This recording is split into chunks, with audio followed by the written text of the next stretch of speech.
Okay, it says we're live. Can you guys hear me? Hopefully you can. Doesn't look like my hat's on straight. I know there's a bit of a delay from when I say something to when you answer, but I'll just type it.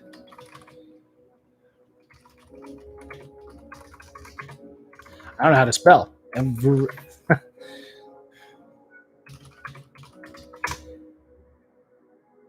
No, we just started Final Consensus. You didn't miss anything. I'm just making sure you guys can hear me out of this microphone. This is the one I want. Hopefully. Please. Okay. Audio is good. All right, great. Hopefully the music isn't too loud. I was like, you got to have some music because otherwise it's going to be kind of boring. Hey guys, how are you guys doing? Hopefully you guys are having a great day, great weekend so far. This is the first live stream I've done in a couple of years here on YouTube. So I've got an entirely different setup, new office. Looks like the video is a little grainy, but we'll deal with that in future episodes. Yeah, so I'm going to be doing all kinds of new stuff here going forward. And just got off work. Oh, that's nice. I've just been working all day. We recently moved, as I mentioned the other day in the video. We recently moved to this new place, which is a townhouse. So it's the largest place I've ever lived in my life. So that's great. But my this one bedroom we've converted into an office for me to work in. So I've got all of my my 3D printers back here. I just got those plugged in today. We got to get those all fired back up. I've got a painting station here to the left of the computer where I'm going to be doing some painting streams for my miniatures game. And then I got my computer set up. So this is the first time I've ever even done a live stream with my desktop. Usually I had to use my laptop or a phone.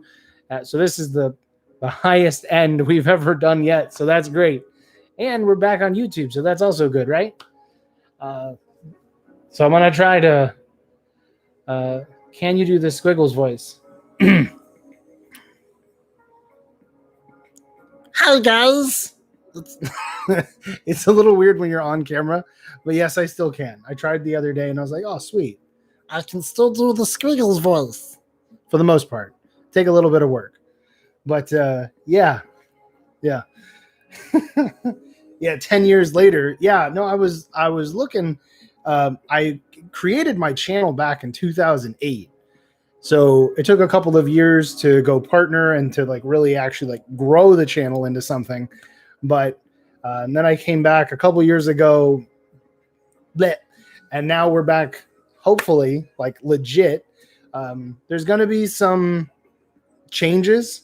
As you saw from the haul video, I've got a whole bunch of, it's over here off camera, so if I'm looking, a whole bunch of new Halo stuff, which has got me excited. But we're going to also be doing Transformers. We're going to be, because I love Transformers. The new Siege line, the War for Cybertron, the Kingdom line now, those are great figures. Some of the, seriously, like the best Transformers I've ever seen that aren't like master grade, whatever, what do they call it? Whatever. The really expensive ones. I'm not buying those. I like the cheaper level. That's nice. Especially because they got so many flipping characters that I want to get. Yeah. And then I've got some other ideas for some other stuff. So one thing that I was thinking about doing is a new series called Serious Sunday. So what that's going to be is as of right now, bump my mic. As of right now, I don't know about this week because I'm kind of just getting back into the flow of things. But going forward, what I'd like to do is that like every Sunday, or at least every other Sunday, I can release a new episode that is content that's a little bit more serious. I know when I get on here, I like to just have fun and I like to entertain and I like to just be hopefully not boring. But I also have another side of me that is more serious and deep thoughts and other things. And it doesn't need to get like political and all this other stuff that's going on. But I think that especially because a lot of you guys are now older, like, well, everyone has aged. I'm wondering if my community is a little bit older and we can sort of have some of these more grown-up conversations, because I don't want this channel, while I would like it to be friendly for children, this channel is not aimed at children. So I want to be able to engage into some, I don't know if I'm going to say debate, but some conversations. I don't always get to do that in my real life, just because a lot of us are surrounded by people that are very like-minded, or we know not to bring up certain topics with like family and friends because we know it'll upset them. But with you guys, I'm willing to be a little bit more open and transparent. So I think it'll be a fun kind of series, and we'll kind of grow into it and we'll see what kind of happens. Yeah. So I did a really smart thing, and I positioned my camera right in front of the chat. So I'm going to just like scoot over and just read some of this and see. Do you see that Mcfarland is not making the Halo action figures? Yes, Gold Vader. I guess now Wicked Cool Toys, the people who made like the large scale and the smaller scale, Mcfarland was out of the game a while ago. I believe it was Mattel. That was the company that made them last.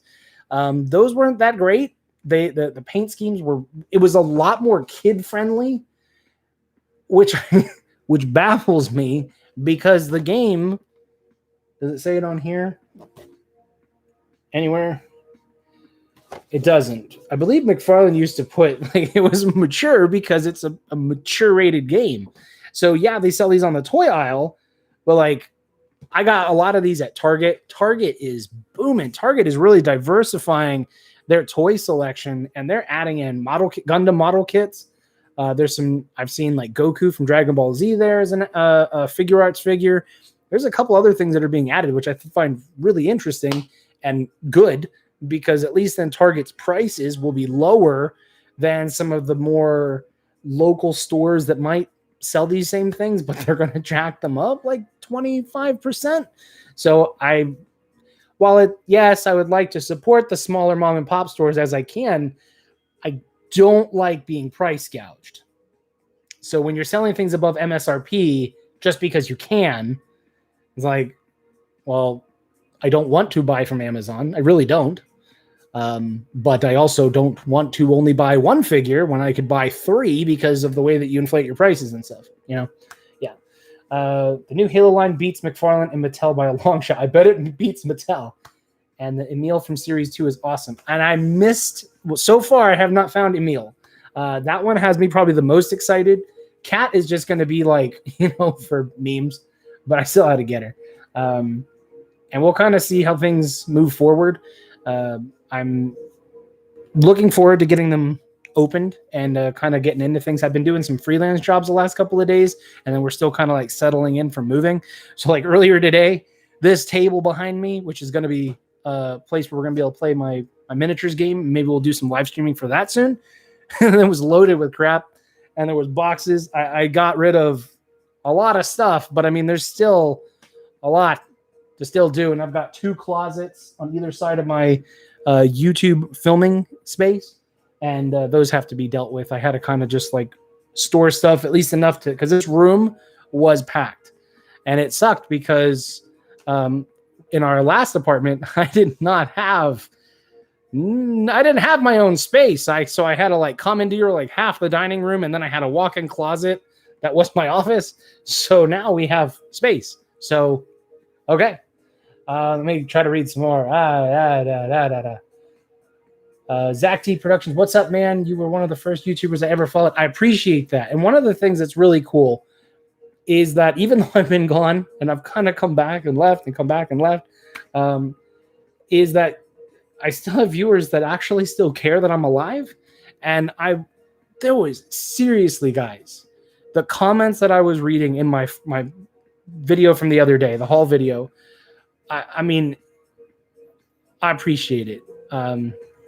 I get to the point of saying it touched me. Like I've seriously, like I've never really felt like I've impacted people, and to read some of the comments that people were saying, like from when they were kids and they had watched this stuff, and now as adults, and it meant a lot. It does. So I'm glad to be back, and I'm even extra appreciative of the kindness that I've already received just in doing one haul video. All right, let's see. A bull moose. I understand this may be irrelevant, but did you run the Christian gamer thing?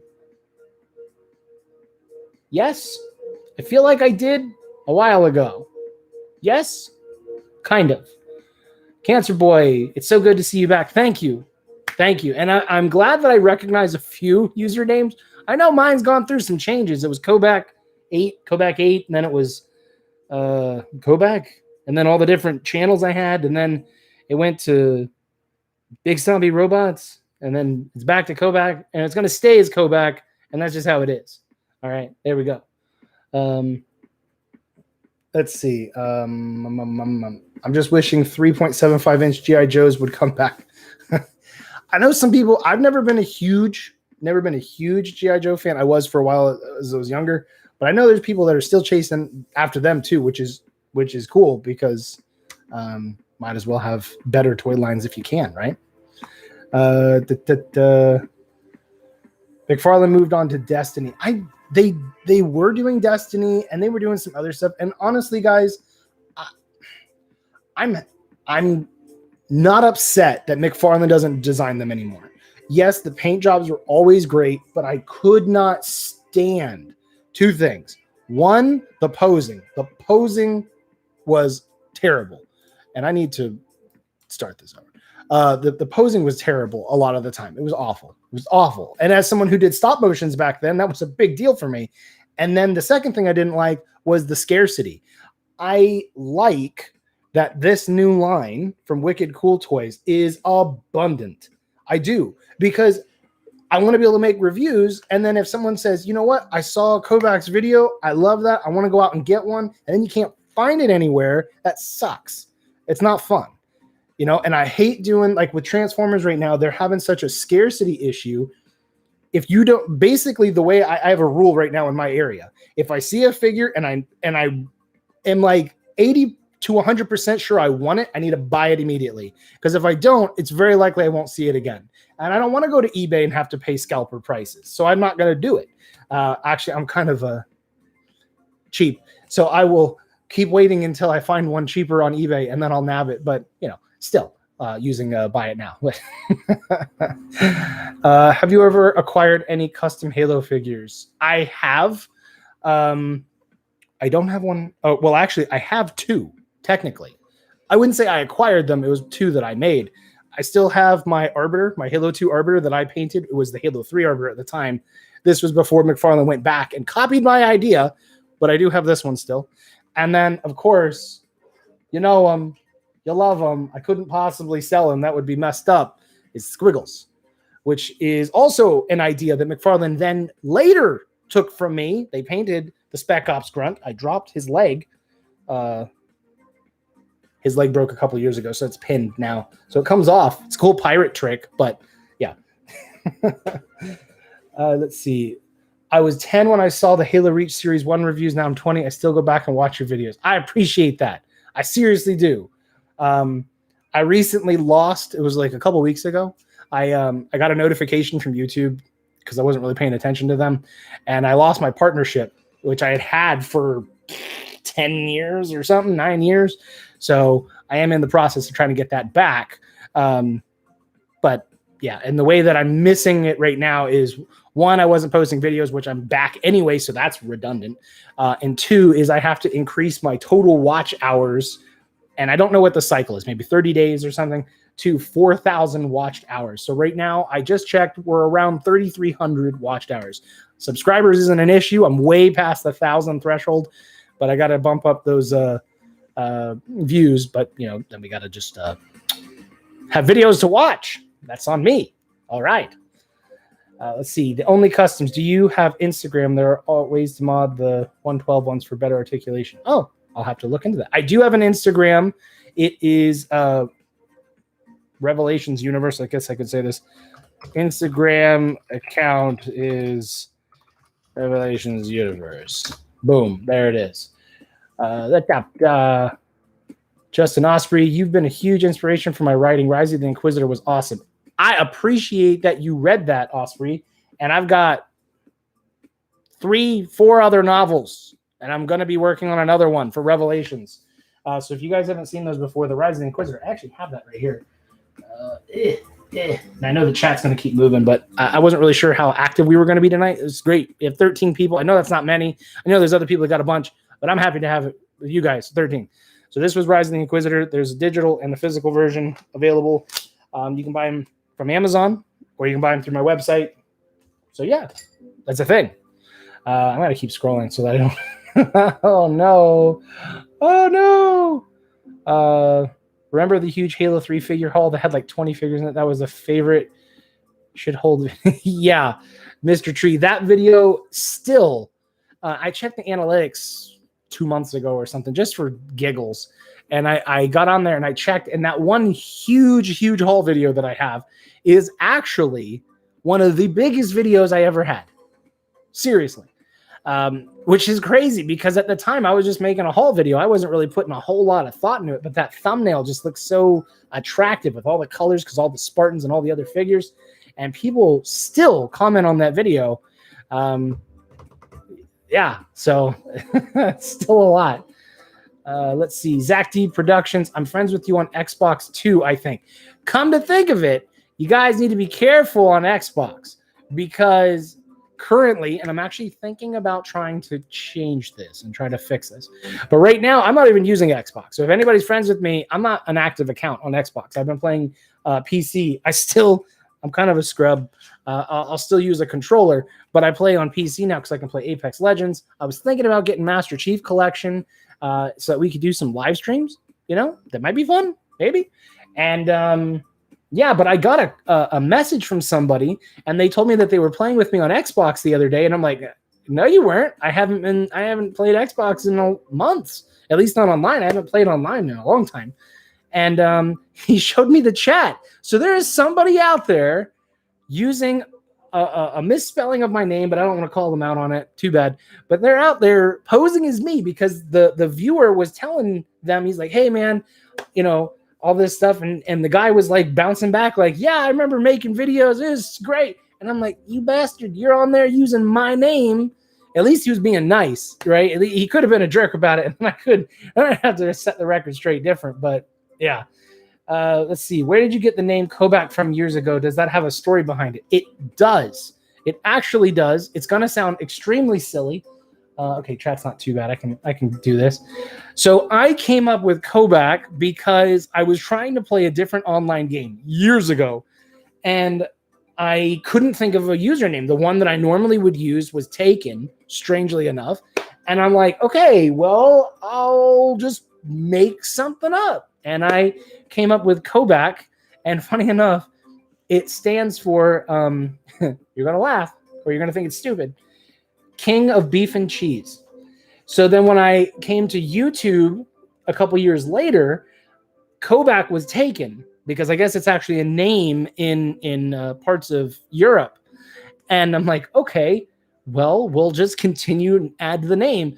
So it became KoBaC 8, which is King of Beef and Cheese and all things tasty.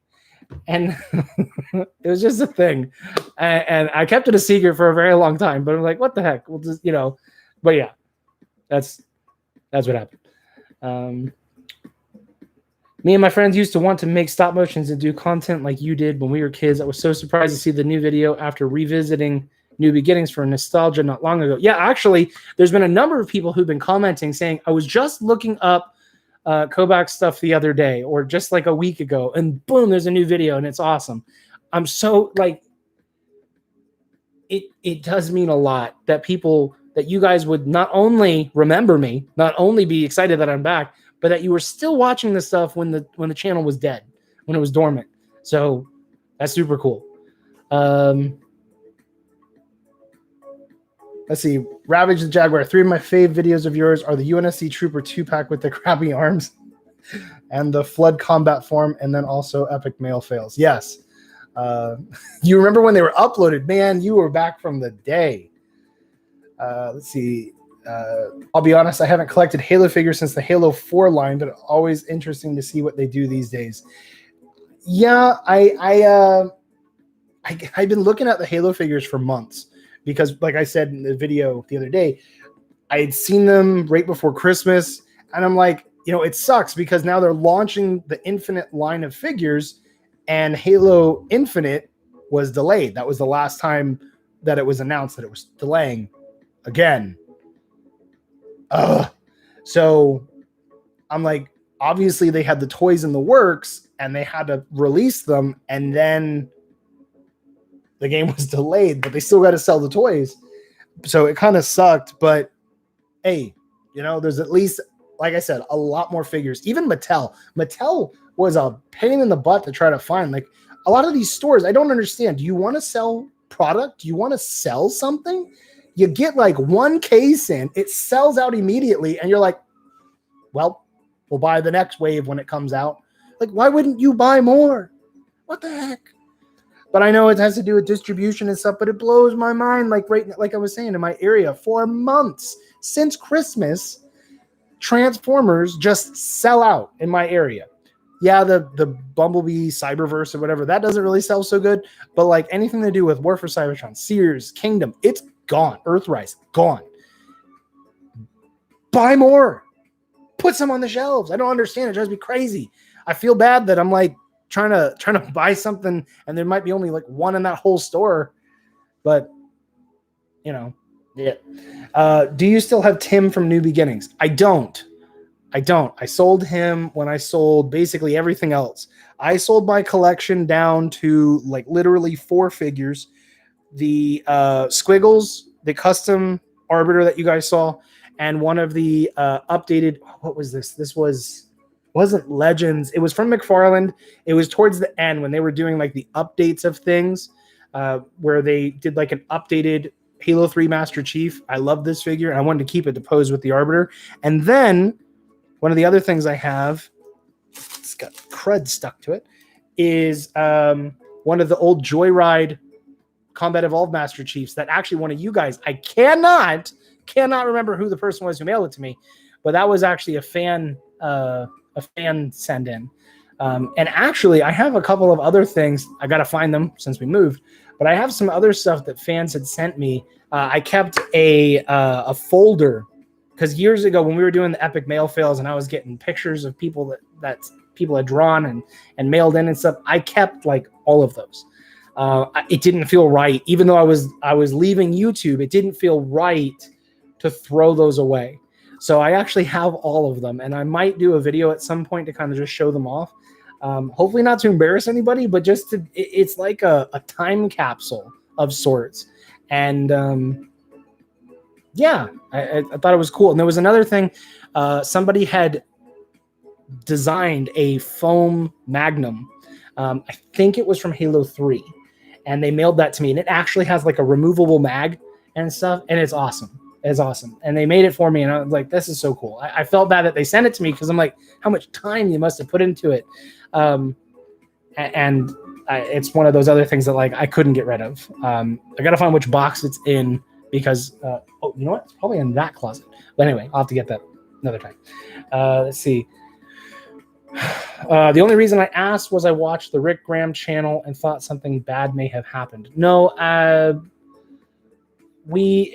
there was just over the years, there's just been a lot of stuff. Getting married, when we pretty much like right after we got married, we moved away from the area, and then we came back. And then when we came back, my wife was already pregnant with our first child, and now we have 3.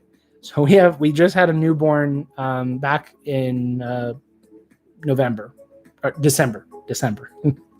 Can't forget, you're a dad now. You can't get that wrong. So yeah, so there's 3. So that's the other reason why I had to do the stream at 8:30 at night, because now they're in bed.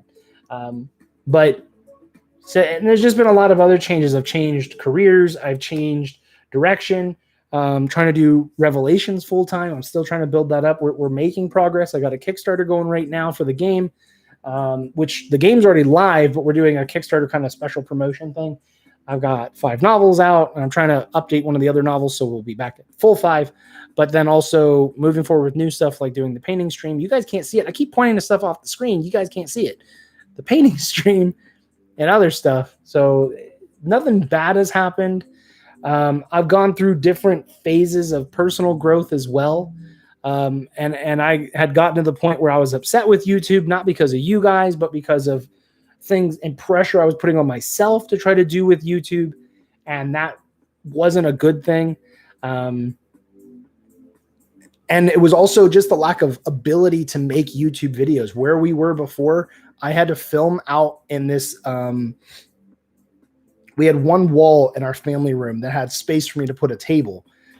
So a couple of years ago when I was trying to make videos again, I tried, and that was after our firstborn. And I felt self-conscious, like recording in it sounds silly, but I felt self-conscious recording and stuff. And then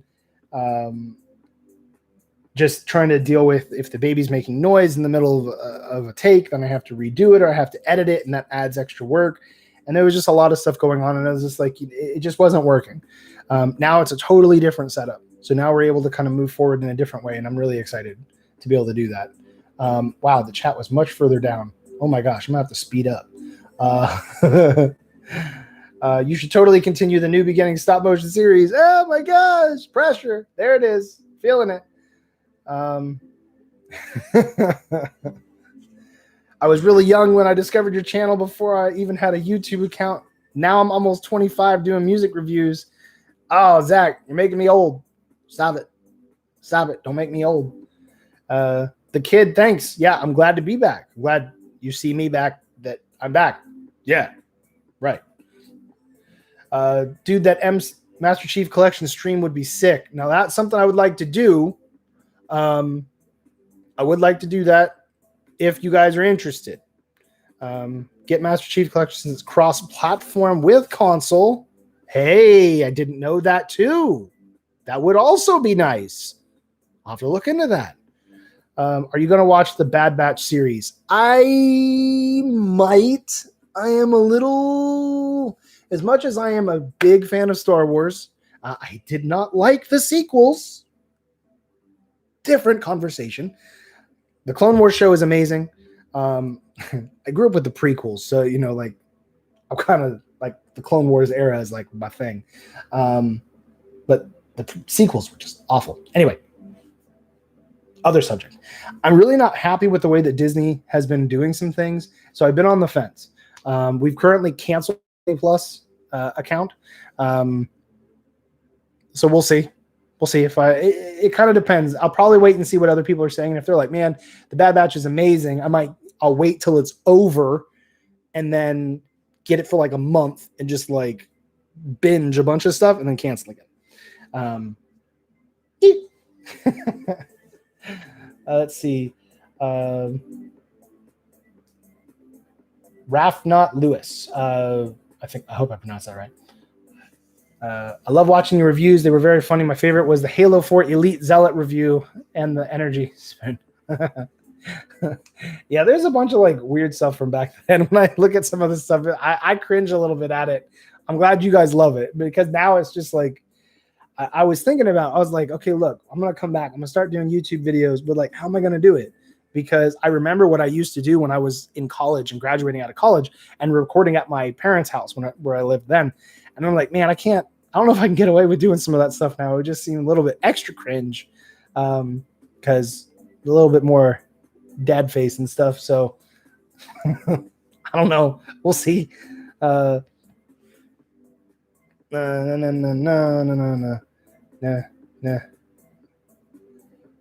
John S. I was sitting down to study for my med school entrance exam when I saw this live stream. That's awesome. And I'm glad that you were here for as long as you're here for the stream. I appreciate it. And thank you for watching and not unsubscribing. I appreciate that.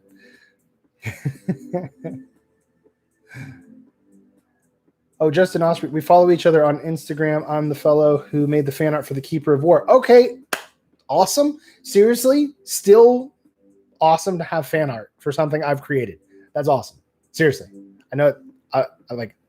I mean it. Mcfarland made the best Halo figures. The new ones are okay, but the articulation isn't as good and the scaling is weird. I agree the scaling is a little different. I don't hate the smaller scale, mainly because it's probably better for kids, and it's gonna the figures are cheaper, and I like that because I wanted to buy them all. So if they're not $15 each or $20 each, that's great. Now I know that the Spartan collection is $20, but they're a much larger figure. The best thing about these so far is the fact that there is a bonanza of hands, because that was the other thing that Mcfarland loved to do, just have this stupid hands. And they're like, hey, we're going to give you a dual wield weapon selection for this figure. But guess what? It's going to have one trigger finger and one cup finger hand. It's like, great. Now I'm going to be able to dual wield with this. Thank you so much. I'm so happy. You've made this collector's life live in hell. Dude, your mail videos when you would use random comment suggestions to open the packages were great. Those were fun. And that idea just came from the fact that I'm like, look, there's people doing unboxing videos, which is great because as a YouTube creator, I have a new thing to be able to get content, but nobody wants to just watch me open a box. Like, that's boring. Let's do something fun. And I was like, oh, let's do suggestions and get really silly with it. And I thought those were some of the more creative and some of the more successful for what they were types of videos. But yeah. Chaotic Games, I missed you. Welcome back. Thank you for welcoming back. Thank you. And also welcome back to this channel. Thank you for not unsubscribing. Awesome.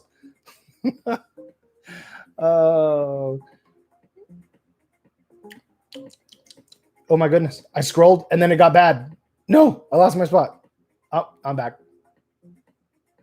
Gold Vader, what state are you in? I'm in Florida. Congratulations. Thank you. Yeah, I know I'm scrolling late, so I'm catching up now. So these are, I'm assuming, congratulations to the babies. Yes, thank you.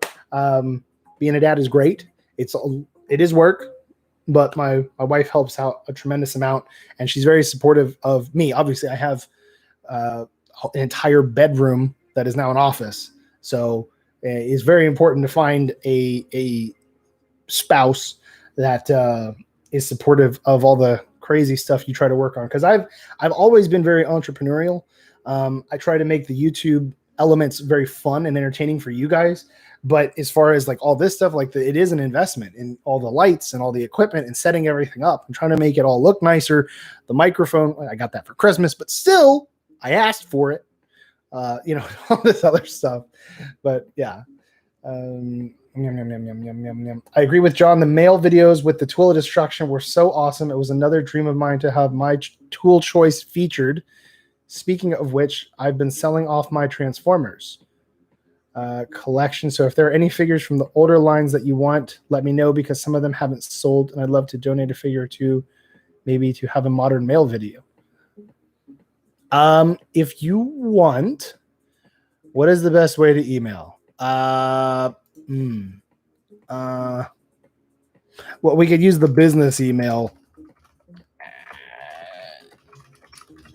So for Jaguar, if you want to send me an email here, I just put it, that's at the bottom of the chat.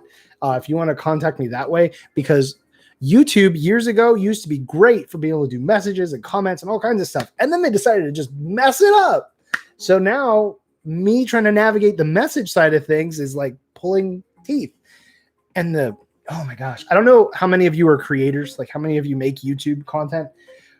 As I'm trying to get acclimated and try to get back into things, I have the YouTube app and then I've been using the desktop.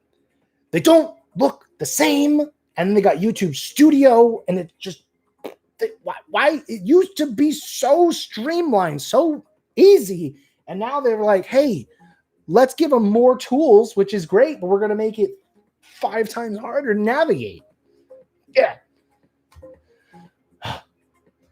Make New Beginnings into a novel.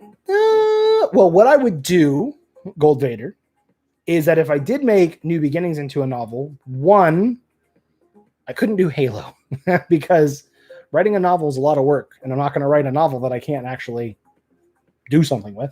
But two, I could actually basically design an element of that.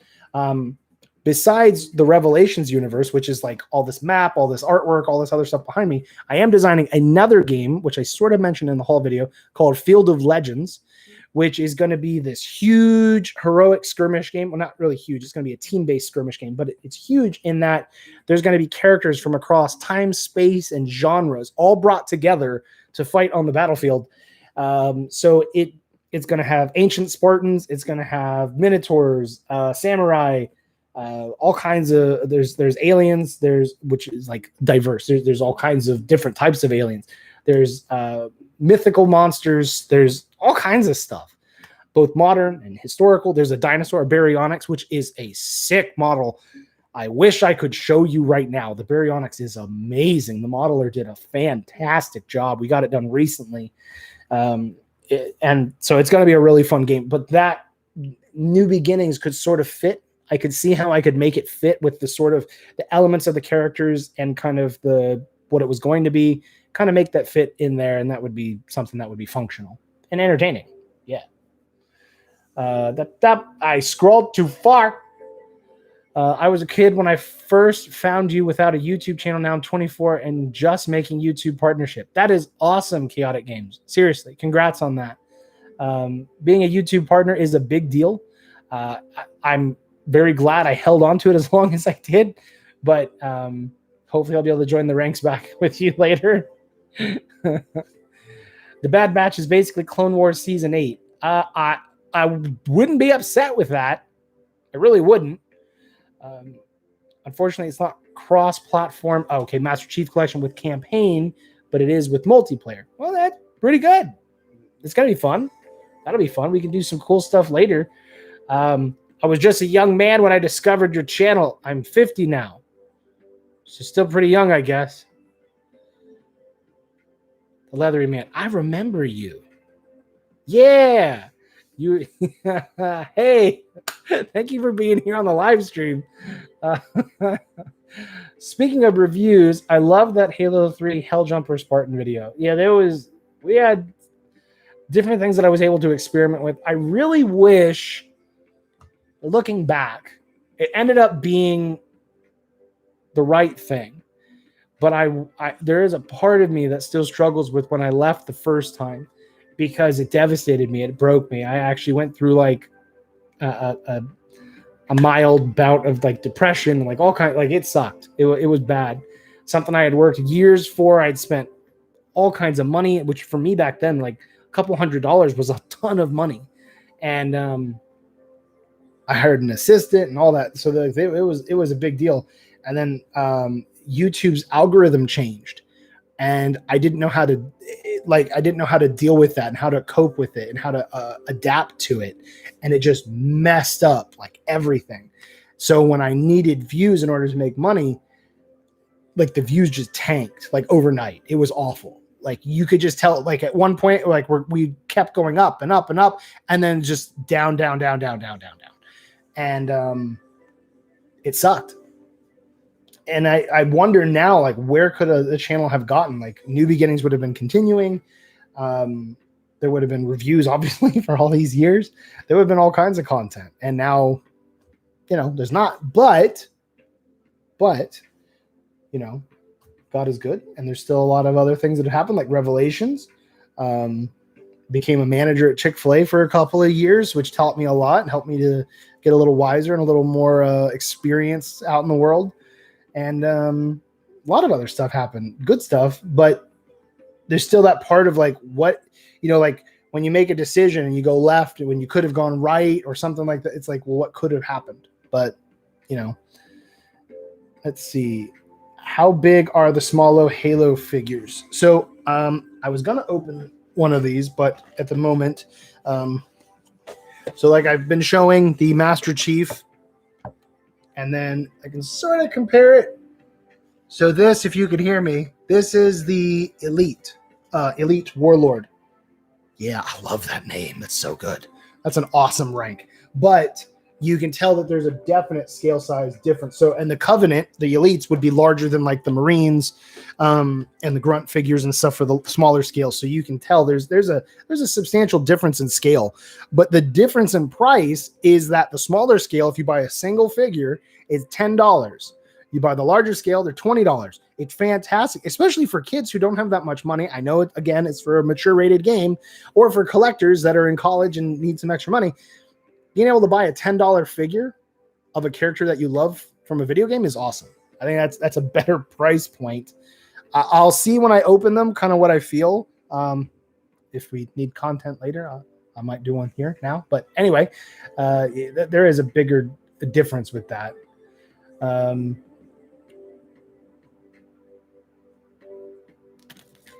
One problem is, and this is one of the main reasons I stopped collecting Halo figures back in 2014, was that over time they started decreasing the amount of figures of that line, which is very true, Zach Productions. That is true, and that was a problem that I'd also noticed as well. And Mattel, I don't remember how many series they were around. They stopped selling them in my area.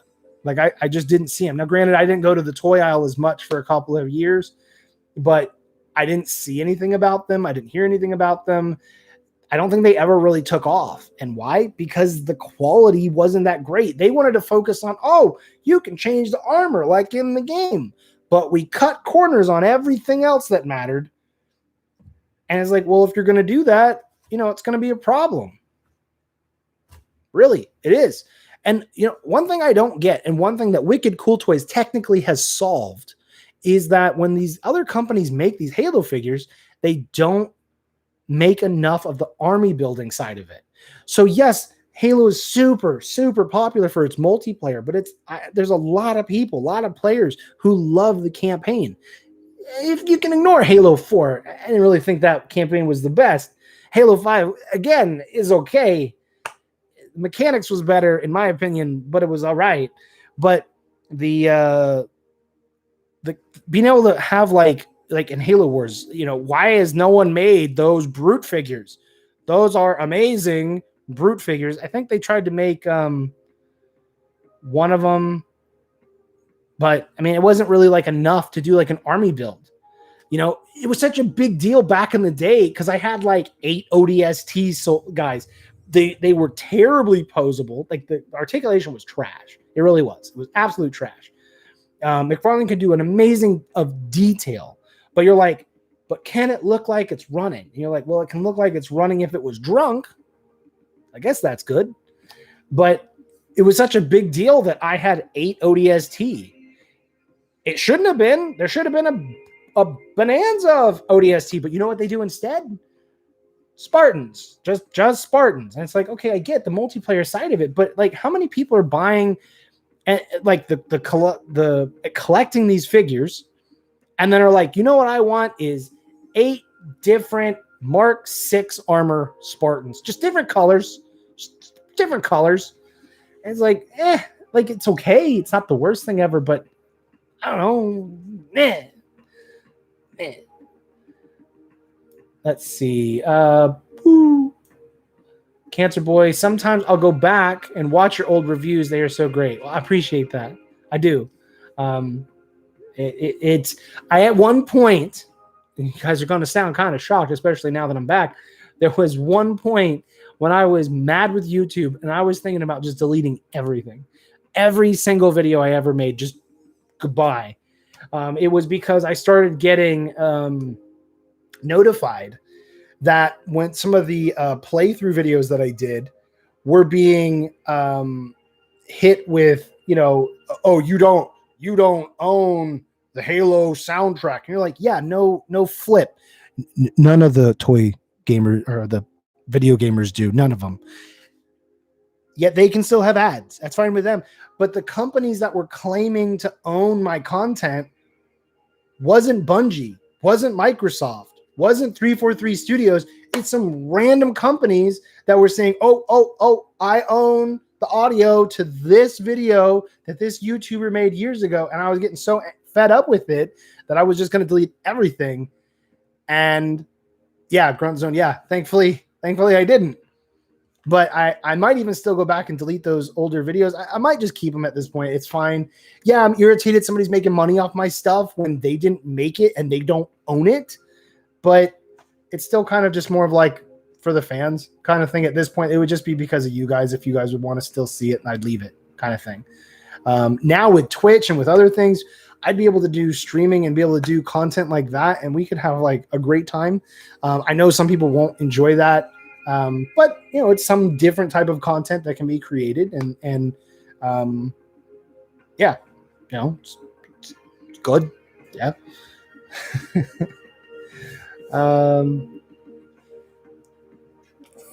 For me, the grunts were my favorite figures from the Halo Mcfarland line. The grunts were great. I personally love the brutes. My goodness. I think it was the Spec Ops brute. The ones that could go invisible with the black armor. I love those. When they did the Halo 3 Believe trailer and they had a ton of them in there, I know that nothing in that trailer happened. I so wish it did. But that was just a beautiful trailer. And being able to see those brutes just in mass. Oh. And now seeing the Halo Wars 2 brutes, I'm like, can we do a vote and make all brutes look like those big monkey rhinos? That would be, please, let's do that. Those I don't even like Halo Wars. I'm terrible at it. I'm straight trash at it. But I went on YouTube and I watched all the cutscenes because they're just gorgeous. Gorgeous. And the brutes are just so good. Oh, my favorite part of Halo Wars, hands down, is the brutes. Brutes armor, having that hyper detailed, hyper advanced armor instead of the little yarmulke that they tried to give them in Halo 2. Like, what's up with that? That's kind of racist, right? I don't know. But like they're just running around like Chewbacca, just naked with a little cap. Gotta protect my brain because I'm balding up there. Halo Wars 2. Please, let's do that. Let's see. John said, speaking of prices, I remember you mentioning scalpers on eBay. There's folks on there selling the Cara Dune Mandalorian figures for like $50 and up, which is as annoying as heck. Yeah. Well, that would be the one time. Maybe not the one. I don't want to make a corporate absolute statement because I'm not a Sith. But the nonsense, and people can straight up disagree with me, and that's fine. We can agree to disagree. But the fact that Cara Dune, oh my gosh, I'm blanking on her name, Gina Carano, the fact that she got kicked off for a post that people took way out of context. And you know what sucks right now so much about the internet? Everyone, not everybody, but there are so many people so angry, so riled up all the time that if, depending on which side of the political spectrum you're on, and if you say, now obviously to the people on the opposite, if you say something that's just a slight bit spicy, they run with it like Hitler himself said it. And it's like, whoa, we need to calm down. We need to calm down, and we need to like just pause, think, then react. When we lead with emotional reaction first, we tend to make mistakes. And I think that Gina Carano getting let go by Disney and like her agent and like everything, I think that was definitely a knee-jerk reaction. And what, you know, I think a lot of you guys listening can appreciate this. I am sick of people on Twitter who don't even play the games I play, watch the movies I want to watch, whether they read comics, books, whatever. They're not fans of the stuff that we are fans of, being the ones out there championing these movements to change our entertainment. When did we vote for them? If you're a fan of Star Wars and you don't like something, maybe like, you know, you want things to be more culturally sensitive or whatever, that's fine. You're in the Star Wars community. You're entitled to your opinion. But when you would get on there on Twitter or whatever and say, I can't stand Star Wars, but I have a strong opinion about things they should do different. Why should I listen to you as the company? You're not a fan. You're not giving me money. Why would I listen to you? Listen to the fans, listen to your customers, go that direction rather than listening to random people who wouldn't dream of giving you $1 because they're not fans of whatever genre you make. It blows my mind, and it really makes me angry because it doesn't make any sense. It doesn't make any sense. And it's been going on now for years, and I'm watching it because I'm a creative person. I'm making my own novels, my own game. And I'm like, how many days before someone on the internet picks me and says, you know what, I'm going to try to ruin Rick Graham's life and try to ruin his business. And for maybe some video I made from years ago, you know, I've always tried to be very respectful. I've tried not to be insensitive to a lot of different topics, which is now going to be a blessing, an additional blessing for me, because I don't have that as a big negative. I mean, there's people on here. I remember years ago, like I've seen videos of people saying all kinds of very, very racially insensitive words, all kinds of stuff. I mean, like if I used, because back in the day, I was paying attention to a lot of the big YouTubers, and Shane Dawson, I've seen recently in the last year how he has just crumbled. Now, I didn't really follow Shane Dawson a lot over the years, but I followed him more when I was really serious in YouTube because he was one of the big guys. I mean, you had Smosh and you had Philip DeFranco and others, and I wanted to study their channels and like, what are they doing? Not that I wanted to do their content, but see if there was anything I could learn. And some of the stuff I've seen Shane Dawson do, and I'm like, yeah, that stuff came back to bite you. I'm glad I didn't do any of that stuff because, like, his career's ruined, his business, everything he's built. And even though he's grown as a person, allegedly, he does say that, no one's going to say, nope, I'm absolutely some big racist jerk. You know, no one's going to openly admit that. If they are, they're going to be like, oh, I've grown, I've done all these things. And hopefully they have. I have different opinions on things as an adult now in my 30s than when I was in my 20s. And definitely when I was a teenager, I've definitely grown. But people love to hold something you've said from a decade or more ago as if you said it today. And like that's crazy, right? Let's jump back into some of this other comment stuff. Comic Boys, hey man, how's it going? Hope all is well. All is well, mostly. But yeah, doing good. I'm back on YouTube, as you can see. Boom, we back.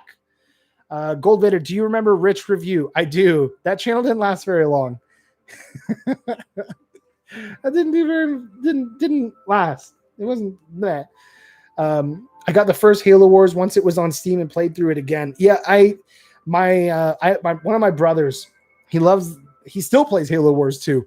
I, though, cannot stand playing an RTS without a mouse. And I am a console gamer who now plays on a PC. So I use the controller when I'm playing first-person shooters like Apex Legends.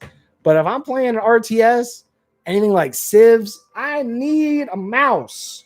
I want to be able to point to it and click it. I don't want to move my thumb. It feels so alien.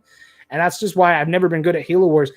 And I'm not nearly as good at RTSs anymore. And Halo Wars had a quirk to it, kind of like not as bad as StarCraft, but other games like that, where there's all these strategies and you could rapid build and you could just end a guy in like 10 minutes or less. And I'm like, I don't want to play a game where I'm trying to build a base and send some guys over across the map for me to just get blasted in the back at my base because they just know the right combo of things. And it's like, I'm not good enough at the game and want to invest that much thought into it. Orange Grove Crafts, no absolutes because I'm not a Sith, says the Imperial Sith player. How dare you? Don't call me out. Not like that. And just because I play Separatist and Imperial, I do now play the Grand Army of the Republic. Thank you very much. The clones in Star Wars Legion, which is a fantastic miniatures game. It's not as good as Revelation Skirmish, I'm going to tell you right now, because we got mechs, okay? These are the sexiest mechs you've ever seen. But yeah, it is a good game. John was saying, I agree so much. She didn't deserve the treatment she got. Yeah, and I have heard some rumors for Gina Carano that there's a chance that YouTube's going to bring her back. I don't think that's true. I think that she's done. Disney, specifically Lucasfilm with Kathleen Kennedy, has done a really fantastic job of digging the deepest grave possible, the deepest hole that they could possibly, any company could do. And I don't think they have the means to acknowledge they may have overreacted, because they can't allow anyone to be an adult and say, you know what, maybe we overreacted. No, can't do that. Shane, no, this is Orange Grove Crafts. Shane shouldn't have been around the cats. That was where he went wrong. Cats will do that to you.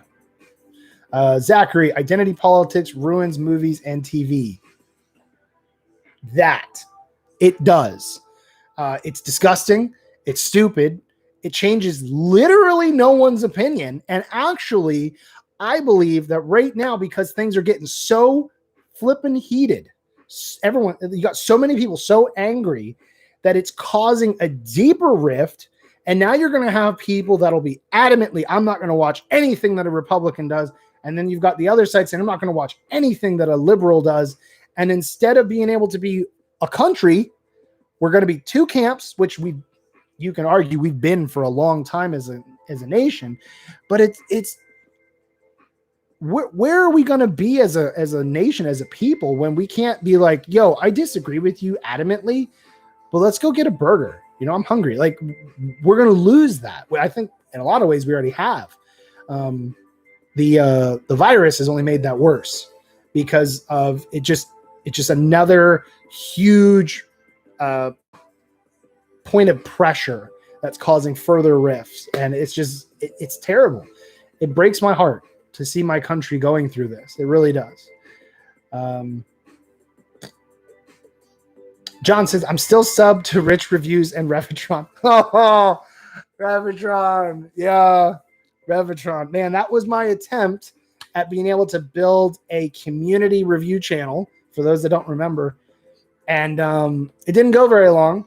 It didn't go very long at all. But I did try. I told you, I'm entrepreneurial. I kept trying things. I'm still trying things. I'm doing all kinds of stuff. So one of these days, something's going to click, and it's going to be great. And then I'm going to be able to do all this full time, and then that will be awesome. That'll be awesome. Let's see. Zach said, yeah, like people don't realize that people can change. Exactly. Yeah, right. And sometimes they change for the bad. Sometimes they change for the good. But there's old saying, you can't teach an old dog new tricks. People don't change. Yes, they do. They change all the time. All the time. Your political opinions may stay the same forever. Maybe your religious opinions will stay the same forever, but they may not. All kinds of stuff. People's different experiences do cause them to change, or at least to question things. And that's one thing I've tried to do a lot in my life, is be willing to question everything. Be willing to stare into the eyes of whatever that subject is. Because if you're too afraid to, it doesn't make you stronger. It makes you weaker. It makes you afraid of looking at that and questioning. So it's not always fun, but I've tried to do that and to like poke at the thing that I don't want to, just because you need to make sure that you actually believe it, whatever it is. Richosaurus Rex, fellow Rich, I've been watching you for so long. I appreciate that. Seriously. Zach said, I never got into Star Wars when I was a kid, surprisingly, but there was like 5 Star Wars games are in the works. Yeah. Star Wars, it depends if you weren't really big in sci-fi or if you weren't really big in the elements of Star Wars. I've gone through waves and periods in my life where Star Wars was a lot more meaningful. The Gundam universes, a bunch of those, that's been huge instrument to my teenage years, especially. Halo has been huge in a lot of ways. I grew with Halo in ways that a lot of people don't get to. I got to be a serious fan. And then I figured out a way to be able to take my hobby and to be able to make some money from it that helped me to continue my hobby. And So it taught me like business skills. It taught me marketing skills. It taught me how much social media is always looking around the corner to screw you. All kinds of life skills. It was all good. Well, it wasn't all fun, but it was good. My voice just stopped. Justin Osprey, the mechs from Revelation Skirmish are indeed the sexiest mechs in all of sci-fi. You're not lying. I wish I could. I mean, you guys can see you can't really see the picture. That painting right there, that is a hand painted, an official hand painted watercolor piece of art. And actually, I have a second one coming from the same artist. So we're trying to expand in all kinds of different ways. You can sort of see the focus is here. You can't really see it. It's kind of dark. But this is a different type of war mech for a different nation, the Union of Stars, which is the blue one. Hand, find the spot. Blue. Yeah. We got all kinds of different mechs. And I do want to talk about Revelations, not tonight, but I do want to talk about Revelations more with the channel. But I'm trying to figure out how to mix it in while we're still doing the reviews. We're still moving forward with all the Halo content, Transformers content, because that's another love of my life right now, for figure collecting, and maybe some other stuff. Maybe some Gundam stuff. Yeah. Kathleen Kennedy has been really good at being awful at everything. John, she is freaking magic at it. Seriously. How can someone get to the position she's in and just not understand the flipping business that she works for? Like, how can you work for Star Wars at the top and you don't understand Star Wars? Like, what in the world? Like, you could apply that to anything. Like, could you have someone be in charge of Disney World, all the parks, all of Disney products, and be like, I hate Mickey Mouse? Like, you couldn't do it. You shouldn't do it. You shouldn't put someone in there. Now, I know she's never come out and said she hates Star Wars, but the behavior she has towards the fans of Star Wars, especially if they look a certain way, isn't good. Like, it's dumb business decisions. It doesn't make any sense to me. It's crazy. Seriously. And I can't believe Disney's still letting her be there with all of the horrible decisions that happened in the sequels. And then The Mandalorian comes out and they're like, oh, I don't really think this is going to do so good. So she keeps her hands away from it. And then it does really well, even though it's not the best show ever. But I will say, they brought my boy Boba Fett back and they did him some good. And now they got the Boba Fett show coming out. And I'm like, you're tempting me, Disney. Stop it. I seriously, and there's no spoilers. I mean, there's got to be spoilers at this point in this conversation. When Boba Fett was reintroduced in season 2 of The Mandalorian, if you haven't seen that, you need to go do yourself a favor and just go watch the clip in the fight scene. Just go do that. That was amazing. And that was one of the first times in a long time that I've watched sci-fi content and been like happy. And I don't mean that like I play Halo games, I do Apex, and I do my own stuff, and my stuff doesn't count, just as a fan. And there's other things that I find enjoyment in. I like it, right? But never, something hasn't caught me so off guard, and I've been so internally happy to watch it. And like Boba Fett just got like this amazing entrance the whole time before, he gets his armor back, and then after that, it's just, it's so tasty. It's so good. It's so good. Let's see, dude, your stop motions were a huge part of my childhood. I appreciate that, Braden. And that, it was a huge part of my 20s. But no, I really enjoyed it. And I'm really glad that you guys did too. I'm going to stir my iced coffee here, so it may sound a little weird.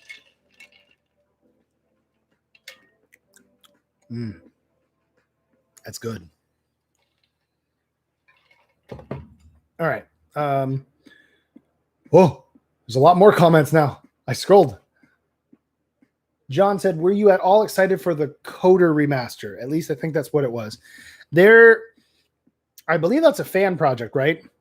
And that's not a remaster as much as it is just he's making an animation using, I think it's Unreal Engine. That looks really good. Like, it looks like it's going to be good. Nerfed Oranges community review channel sounds awful. No, it's not a video dedicated to shout outs. Oh wait, videos dedicated to shout outs. Those could be something though. How would shout out videos? You just troll. Get out of here. I did hear that Halo Infinite is the last Halo for another 10 years. What? Why?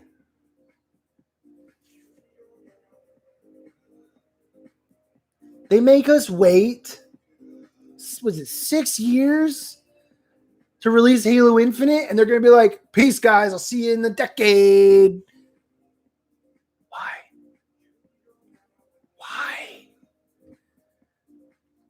Also, did you hear about Bungie's new game probably coming 2025? I think it's called Matter. I don't like that name, if that's true. Zachary, I'm so glad Jon Favreau is going to be replacing Kathleen Kennedy as president of Lucasfilm. Is that true? Because that would be a big flipping deal for me. Big deal. Upstream Lotus, the creators said they were inspired by you in the end. For what? I lost the context.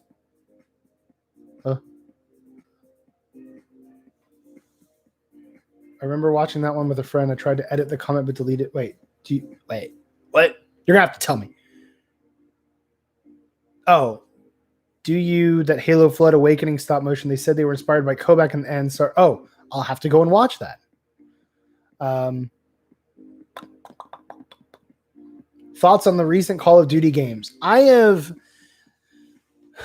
used to play Call of Duty a lot. Hands down, in my opinion, the best Call of Duty game was the first Modern Warfare. Call of Duty 4 Modern Warfare. That game was amazing. And it wasn't like the game itself was good. It was the multiplayer was just, it was so good for a Call of Duty game. I wish that they stuck with that engine. And then when they went to Modern Warfare 2, which I know I'm in the minority that I don't like Modern Warfare 2. I get it. But I didn't really enjoy the direction of things that were going, like in the campaign wise. And the multiplayer was always just, it never really felt like it was growing. And for me, honestly, like if they said, okay, look, Halo is going to be basically Halo, but we're going to make small tweaks going forward, I'd be like, that's fine. But when you got like Halo 2 to Halo 3 was an okay change. And then Halo 3 to Reach, a lot of changes happened. Then Reach to Halo 4, a lot of changes again. And then Halo 5, you're like, okay, it feels a little bit more like a Halo game, but it's still different. It's still quirkier. Call of Duty kind of just kept the same, but I don't know, it still changed. And I didn't really like it. So honestly, I've kind of just not kept up with Call of Duty at all. I can't tell you the last game that I bought for Call of Duty. It just hasn't held me, which is weird because it was, but it hasn't.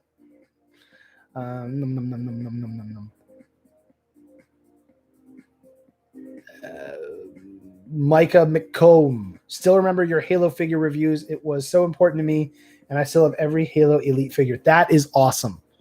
That is awesome.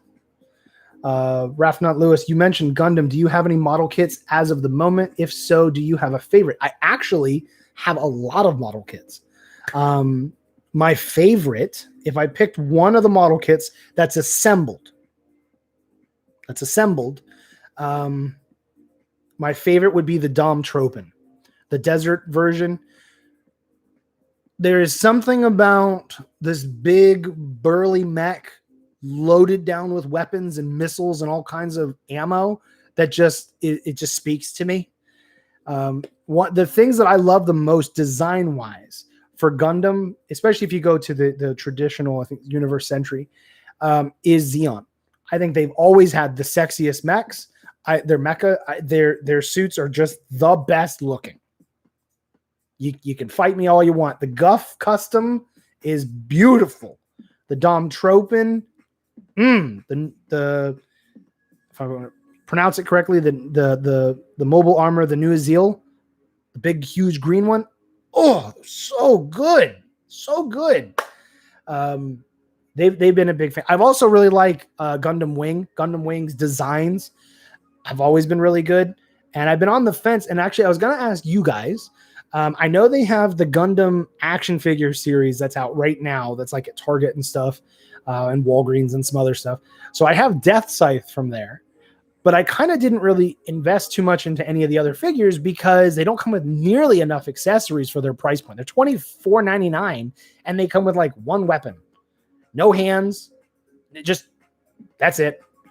The articulation's good, but I was wondering if you guys were interested in that series at all because they apparently just came out with Burning Gundam and Tall Geese, and I was like, I almost bought it. When I went and bought the Halo haul, I put both of those into my cart, and I'm like, do I want to get it? But I wanted to kind of see if there was any interest at all. Not that I'm only going to make videos that people are interested in, but I don't really want to make a video and get 2 views. So, yeah. I mean, if it's getting DLC for 10 years, it may not be that bad if the engine is great. Yeah, for Halo Infinite, if that's going to happen, that would be fine. I'd rather not buy a new game every 2 years. Or, obviously Halo's been longer, but if they were going to do like an Apex Legends kind of, I know it's kind of different because it's a free to play at first, where you actually never have to pay money. I think that business model is better. If they can keep a game going and keep it nice and keep it flowing well, and there's a community, which there's going to be players for any game that's fun. People move on because the game gets dull. But if they're going to keep it going, that'd be great. Zach D Productions knows what's going on. Yeah, I agree. COD 4 is the best. Thank you. Gold star. Clyde Marshall, I don't like post Halo 3 changes myself. Yeah, I mean, and I know there's a lot of people who disagree with that. I personally don't mind Halo 3. I played a lot of that. I played the most out of Halo 2. I think Halo 2's multiplayer engine was the best at the time. It was better than 3. It was way better than Reach, but I know Nerfed Oranges is going to argue with me about Reach. But 4 wasn't good. 4 was not fun. But Halo 5, I actually enjoyed when I was playing it more. I enjoyed it a lot more. It felt a lot more like it was coming back to the roots of Halo, like the game mechanics, but felt modern rather than like some other game. Like Halo 4 did not feel like Halo. It felt like a different game with Halo skin, basically. Zachary, yeah, Disney is pissed at Kennedy because the sequel trilogy doing so bad and all the projects that she advised making people unsubscribe from Disney Plus. Yeah, she's a terrible, terrible person in power, especially over one of the largest brands on the planet. And she just wastes that opportunity. Just wastes it. Have you guys checked out High Republic? They have a freaking rock as a character. I kid you not. Its name is Geode. It's a rock. That was the brilliance that got through Disney's, quality control. I saw that in a video because I still pay attention to a lot of Star Wars content because it's on YouTube and it's free. But I kind of stay up to date with things. I'm like, this is the character that someone made. They named him Geode, which I'm pretty sure is like literally means rock. And he's a rock. And he's a living thing. But he's not it's not like Gollum from Pokemon where you're like, okay, it's a rock creature. No. It's literal rock.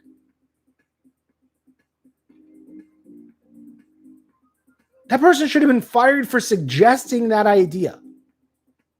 Like, this is Star Wars. If you can't come to the table with some really good idea, get out. And they're like, no. This is so good. We should do it. We're missing the obvious. A rock. No one's done that before. You know why? Because it's terrible. It's not good writing. Upstream Lotus, Cold War sucks. A terrible, laggy mess most of the time. Zombies was incredibly fun, though, with friends. I know a lot of people love Call of Duty for zombies. I never liked zombies. And I know, don't throw the rocks yet. I don't like playing like horde mode or firefight or anything when there's no way to win. Like the end is you die. And I don't like that because as a gamer, I feel like whatever I'm playing, I have to have the ability to win. And if the win is that I literally just lived until I couldn't live anymore, I don't like that. Like the ending of Halo Reach with was it Noble 6, just fight, like you just fight as many Covenant as you can because you're gonna lose. That's different because that was tying into the lore and the story, and it mattered. And it was more of like, okay, you're all jacked up. Like, what can you do to hold out against wave after wave of Covenant? It's different going into a game mode knowing I'm doing this on purpose. Now I know they've changed it later on and they made it, but it just it kind of just left that in my mind, and I'm like, nah. I saw a comment.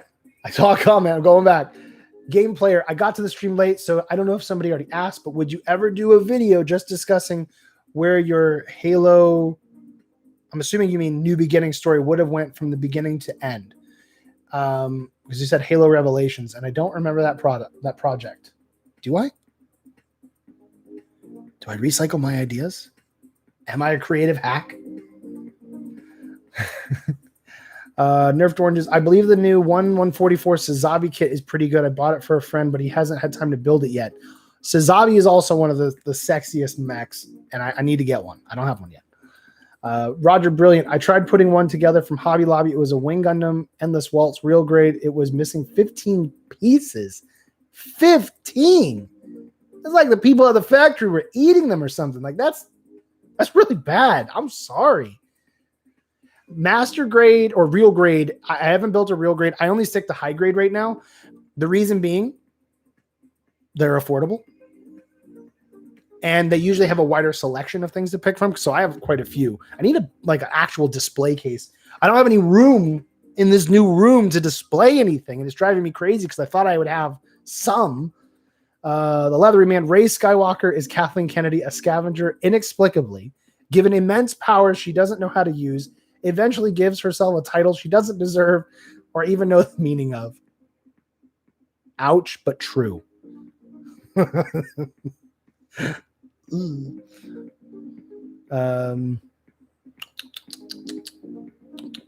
Free to play, low entry fee with add-ons is the best way, in my opinion. Going back to the Apex and possibly the Halo Infinite, that would be great. I would. I think it's a better way. I like being able to experience a game, see if I like it, and put money into it after. Like I've gotten a lot more into Apex Legends, so I actually put money on the table for this last season. Up until then, I just played for free, and I liked the game so much. I'm like, you know what? No, I want to put a little bit of money on here. I want them to succeed and keep going. And I am 3 levels away from getting all the credits back, so I have my money.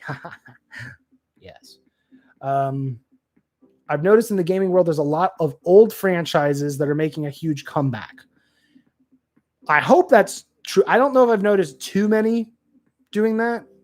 That would be good.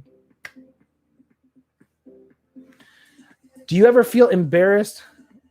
What? Upstream Lotus, do you ever feel embarrassed walking down the toy aisle in a store? Me being a full 6'4" man, I always act like I'm getting something for a younger cousin or niece.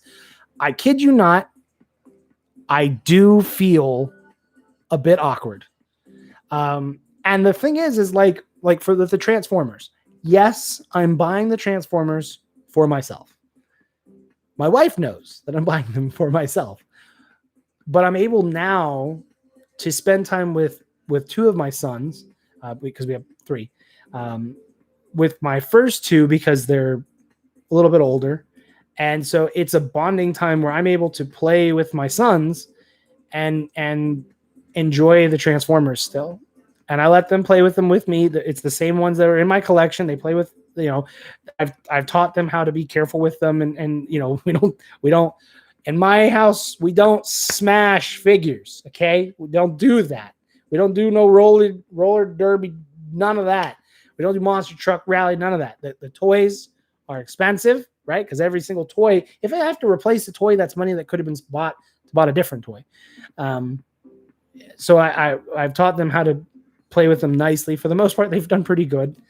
We've had some accidents here and there, but when I go to the toy aisle, I know in my mind I'm buying that figure for myself. The other day when I went, because I've heard for Transformers and some other stuff, Target has started to implement a new policy in certain states, hasn't in my area yet, has started implementing a policy that you can only buy a certain amount of a particular series, and that's it, because they're apparently having such problem with scalpers that people are coming in and wiping them out. So the one Target that I went to, they happen to have a variety of stuff for the Halo figures that I bought. I mean, they had like almost one of everything kind of deal. So I'm just like, well, I guess I don't have to, I'll just take them. I'll just get them all. And like, I had a shopping cart and I just had so much stuff in it. And I'm thinking like, I'm gonna walk by and someone's gonna be like, that guy is a huge nerd. And in my head, I'm like, I'm married. I've got kids. I have my own business.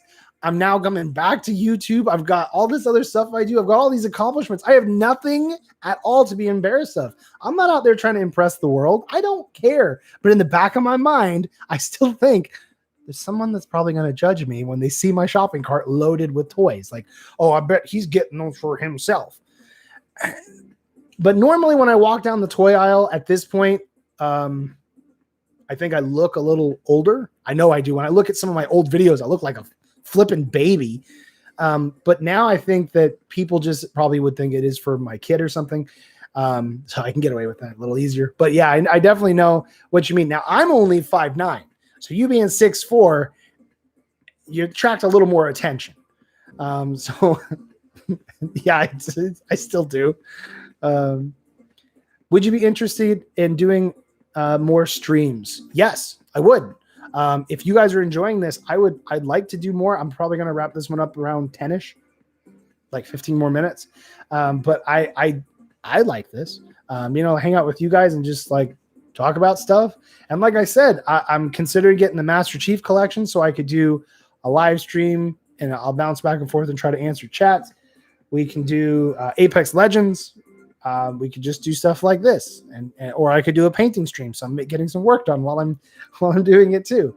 But yeah, I like it. I'm trying to figure out how to like rejuvenate the channel. And yeah, I mean, I've been watching the number of people and we've gone up to like 23, I think is the most. We're at 19 right now as I say this. So I know that some of you guys are getting on, you're with us and then you got to get off. But I mean, I don't expect everyone to be on the whole time. Would it be great to be at like 700 people? Yes. Do I expect that when my channel first comes back? No. And actually, I can check this.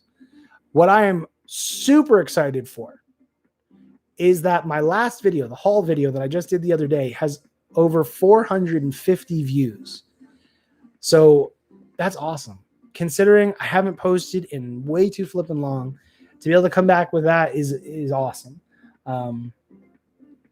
So I'm trying to figure out, like I said, I don't want to overpromise and say, oh, I'm going to do all these video series. Because we got the Halo reviews, we'll just say figure reviews because there's going to be a lot of that. The Serious Sunday series that's going to be coming.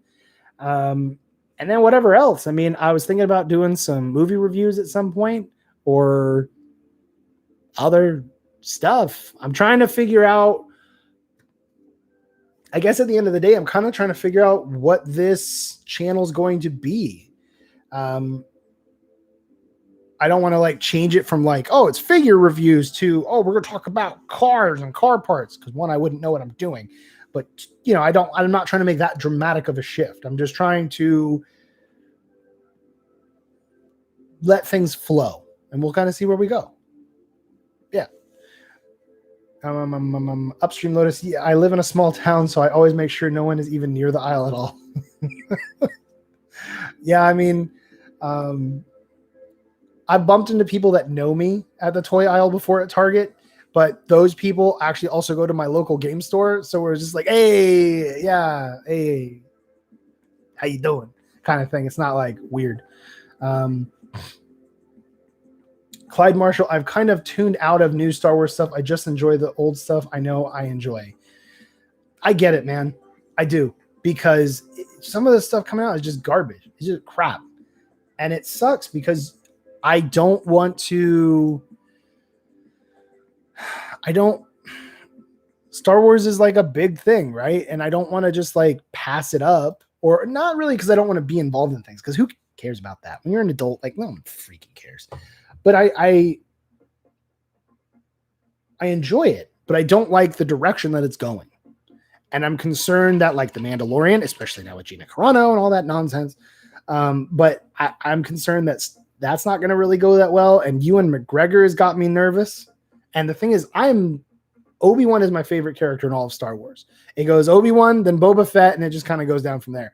But like, Obi-Wan was, some people talk about characters that inspired them as a kid or something. That was Obi-Wan for me. The young Obi-Wan in episode 1, when I saw that, I don't know why, he was cool. And not to mention, he fought and killed Darth Maul. Well, we thought he killed, but for a Padawan to take on the guy who just killed his master and just wreck him was so cool. And him as a character sometimes is kind of dickish, but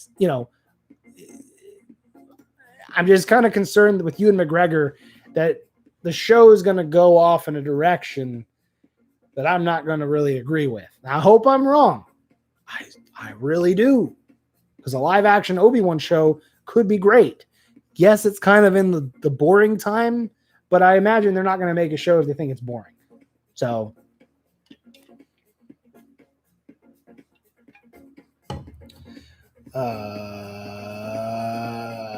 where did I go? Oh my gosh.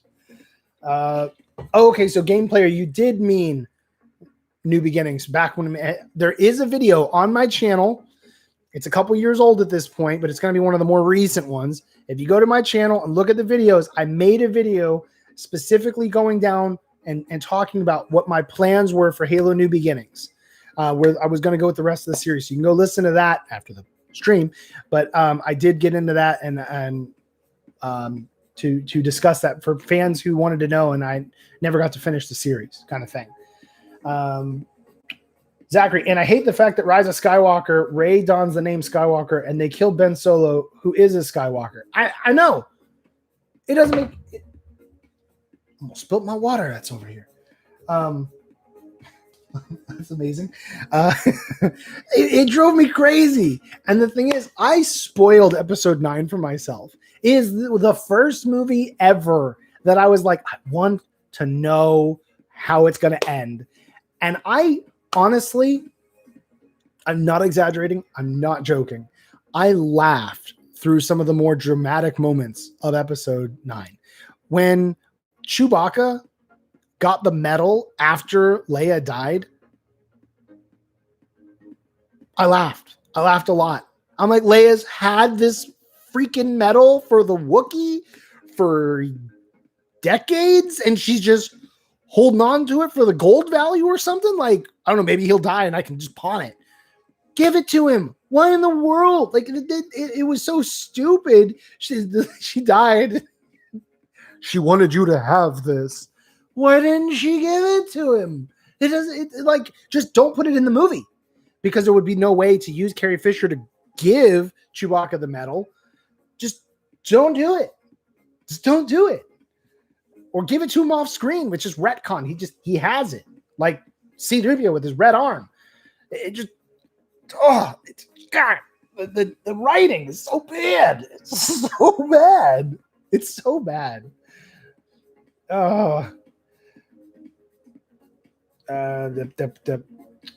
Clyde Marshall, do you have multiple 3D printers behind you? I do. I have 7.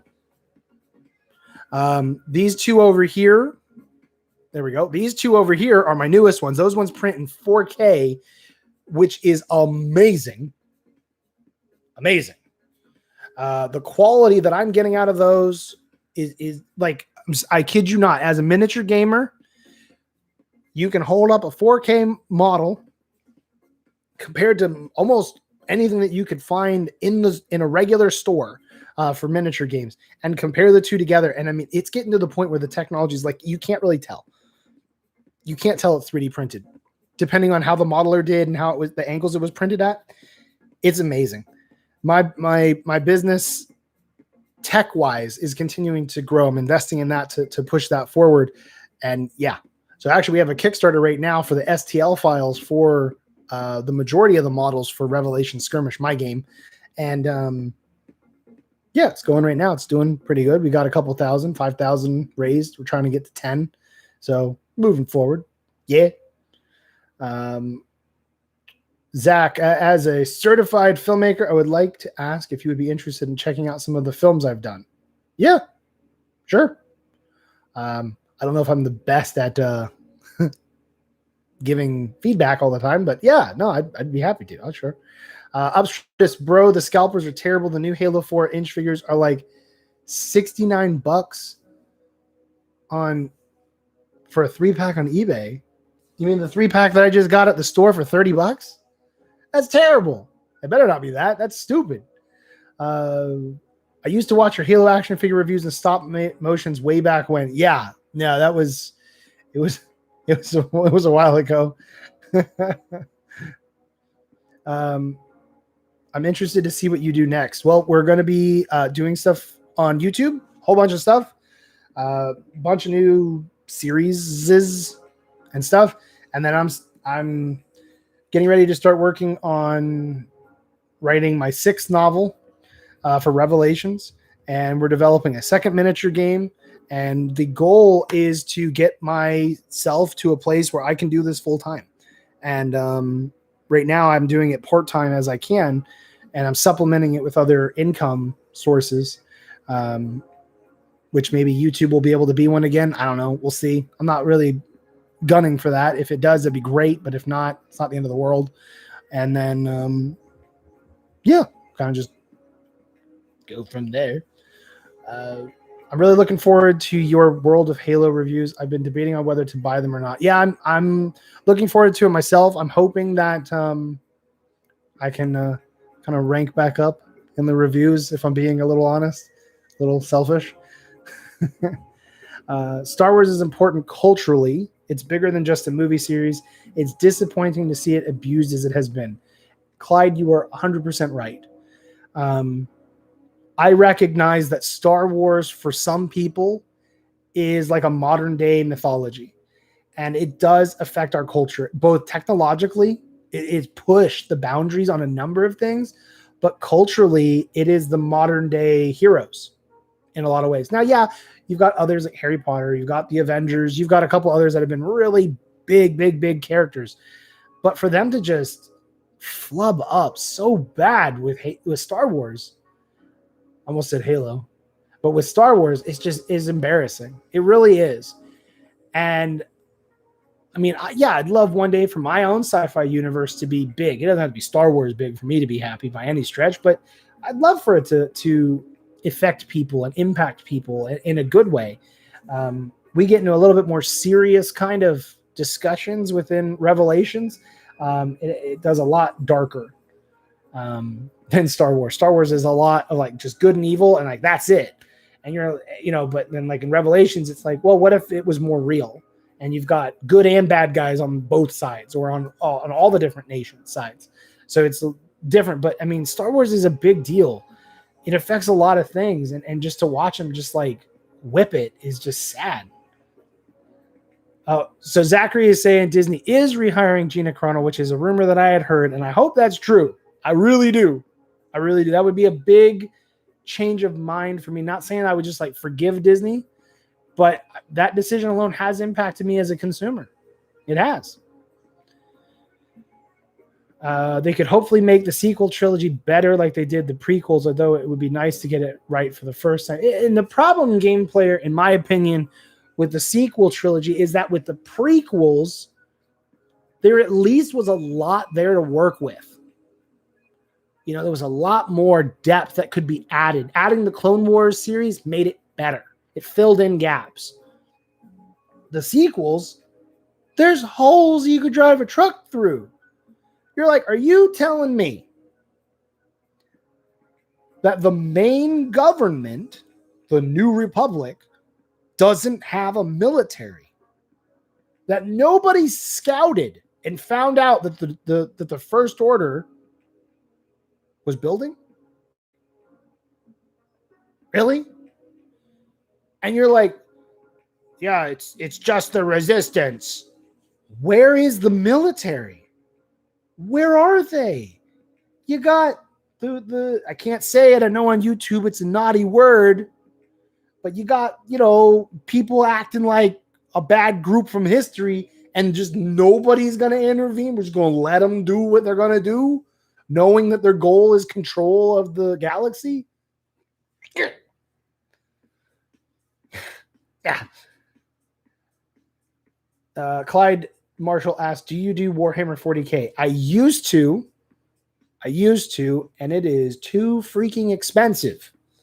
What really turned me off from Games Workshop was the fact that, in my opinion, and I played back in like 4th and 5th generation, that it was clear to me that what they were doing was that not only were they updating codexes and rule books, because you got to do that. As a game creator now, I recognize there's time and place for those kind of things. But they were changing the rules so that, melee was really good. Like, oh, you just want a bunch of melee units. And then later it was like, no, it's all the firing lines. Like, you want range. Ranged is going to win. So what does that do as a consumer? Your melee guys are trash.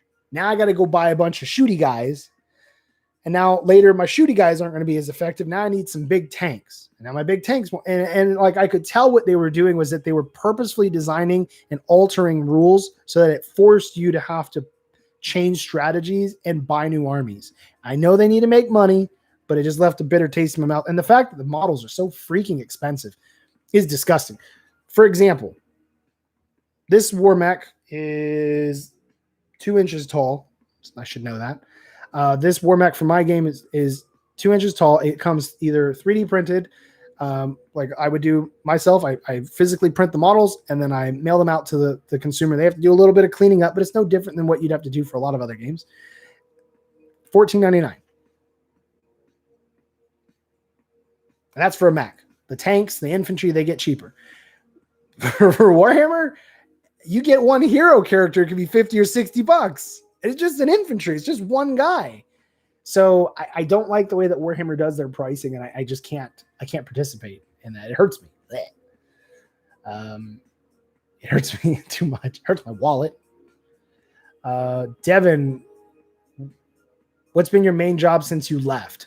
When I left the first time, I ended up getting a job at Chick-fil-A as just regular old team member at the very bottom of the totem pole. And even though I had my bachelor's degree, that was what they needed. So I started at the bottom. I worked up pretty quickly. I got up to assistant general manager, and I stayed there. I left for a few months and came back, but I stayed there for like 3 years.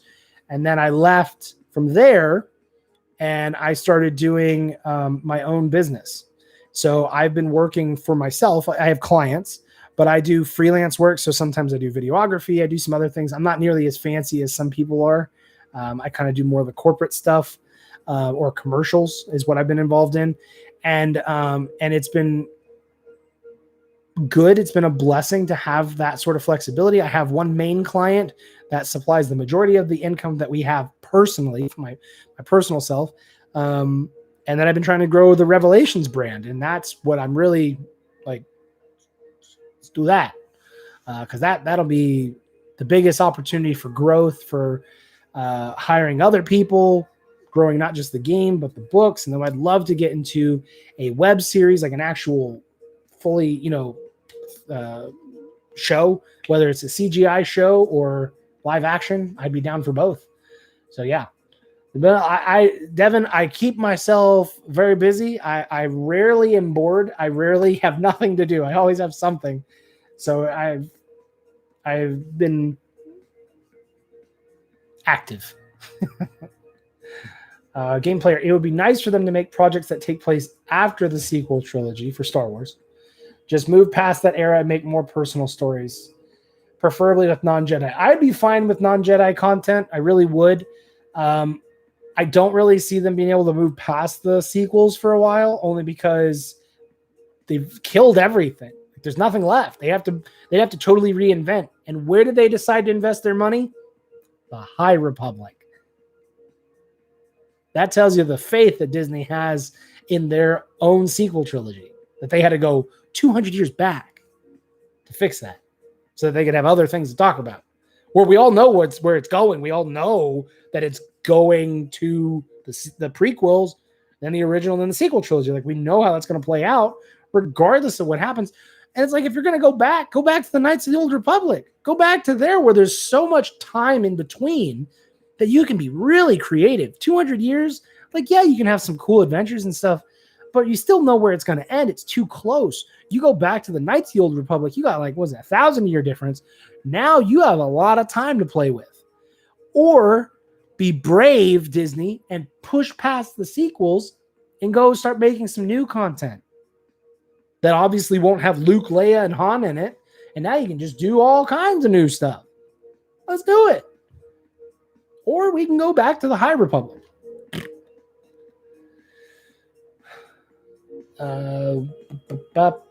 Napkins. It's an awesome name. First video I saw was 9 years ago. I believe it was the Noble 7 vid. You were definitely my favorite YouTuber back then. I was like 5 when first round I found out about you. Well, thank you, Napkins. Thank you. I appreciate that.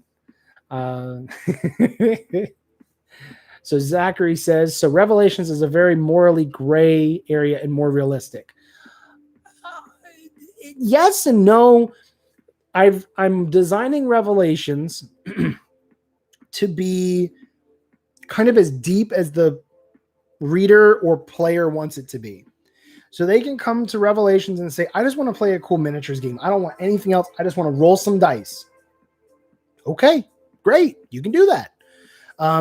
Say they just want to be a reader and they're like, look, I just want to see some people go on some cool adventures. I don't want anything else. I just want fun. Just some mindless entertainment. Yeah, you could. There's certain books that'll be like that. Well, not really mindless, but it'll just be like you can just check in, read it, and just move on. And then there's going to be other content, which I've already designed and already written into the novels, that it goes a lot deeper and it starts showing like what are the motives behind the people in power? What are the motives behind the people that the general audience, the general like in world audience doesn't know about? Because like if you look at our own world, yeah, you can say, oh, look at the United States. They're shaking their fist at China. They're shaking their fist at Russia. Pick a country, whatever. We don't really know the secret groups that are within the government, within other governments, and within other organizations we don't even know exist because they're secretive, and how they work things together. Now, you can say that's conspiracy theory, and I'm not interested in getting into like they're putting things in the water to turn the frogs, but I'm just saying I'm trying to make things in Revelations feel like there's a lot more depth, and because there is.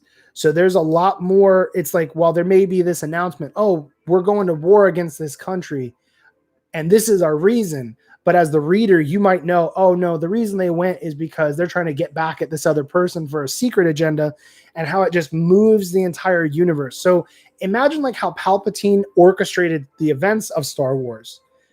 Now imagine there's several of them, all kind of either working together at different times or working against each other, trying to do their own motives. Kind of like that. Maybe not so much that they're playing both sides, but that they could be playing so that they can move the chess pieces around. So Revelations has a lot more depth. There's a lot more going on than what seems like on the surface. But if you wanted to just be like, I just want to have fun, I don't really want to overly think about all these deep plots, that's there too. And you can just have fun and just enjoy the ride without having to be like, oh, okay, so this person's connected to this person, and that person then does this, and it clicks, and it does all these other things, and that's what's really going on. I like being able to have kind of both, where it doesn't feel like you need I definitely don't try to write it where like you need a college degree to kind of follow, but I want it.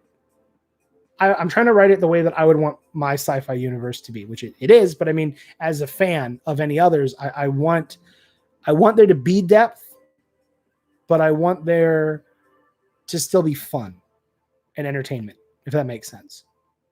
So yeah. I feel like if Disney went back and fleshed out stories more similar to the comics that were done in the 90s, Cade Skywalker. Yeah, I mean, Disney just went in there and they just lobbed off all that stuff and they just changed everything. They got rid of all the extended universe and yeah. it's a real shame. The way I get why they did it, because they wanted to make money, because they can't sell books that are already published, right? At least not very many. This is still lame. Still very lame. All right, Clyde. Yep. No, that's cool. I appreciate you coming out and for sticking around. All right. Let's see. Zach said, would you like to see a sequel to Halo 3 ODST? It's something that has been rumored a long while back. I would play it. Would it be something that I would request? Probably not. I personally would much rather have a Covenant game, or say The Banished or something else. I would much rather play from the perspective of the Covenant and all the other species that we have, rather than only sticking with Master Chief for the most part. I know with ODST and Reach, but I would like to see things from some other perspectives. I think that would make for a really fun and interesting game, but it probably wouldn't make for a very marketable game. Unfortunately, a lot of people kind of just stick with what they know. And when they see, oh, that's only elites and brutes, I don't want this. But it would be so cool to take part in some of the sub factions that are within the Covenant, or were. But that would have been that would be where I'd want to go. If they made a Halo 3 ODST Part 2, yeah, I'm on board with that. I enjoyed components of ODST. I felt like it was hyped up to a different level than what it was, because they were like, oh, there's going to be this interactive AI, and it's like, it's not interactive. It's not interactive at all. It beeps at you. That's not helpful. I guess it's sort of helpful at times, but I gotta like pay attention for honks and hoots in order to know where I'm going. There were parts of it I didn't like. I liked being able to jump into like the different characters. I thought that was cool, but I will admit I was a bit naive. I was learning how marketing and how the actual product are not always the same thing. And Halo is super guilty of doing that over the years, of hyping up like Halo 5. Oh, it's going to be this big battle between Master Chief and Locke. And then you're like, it wasn't.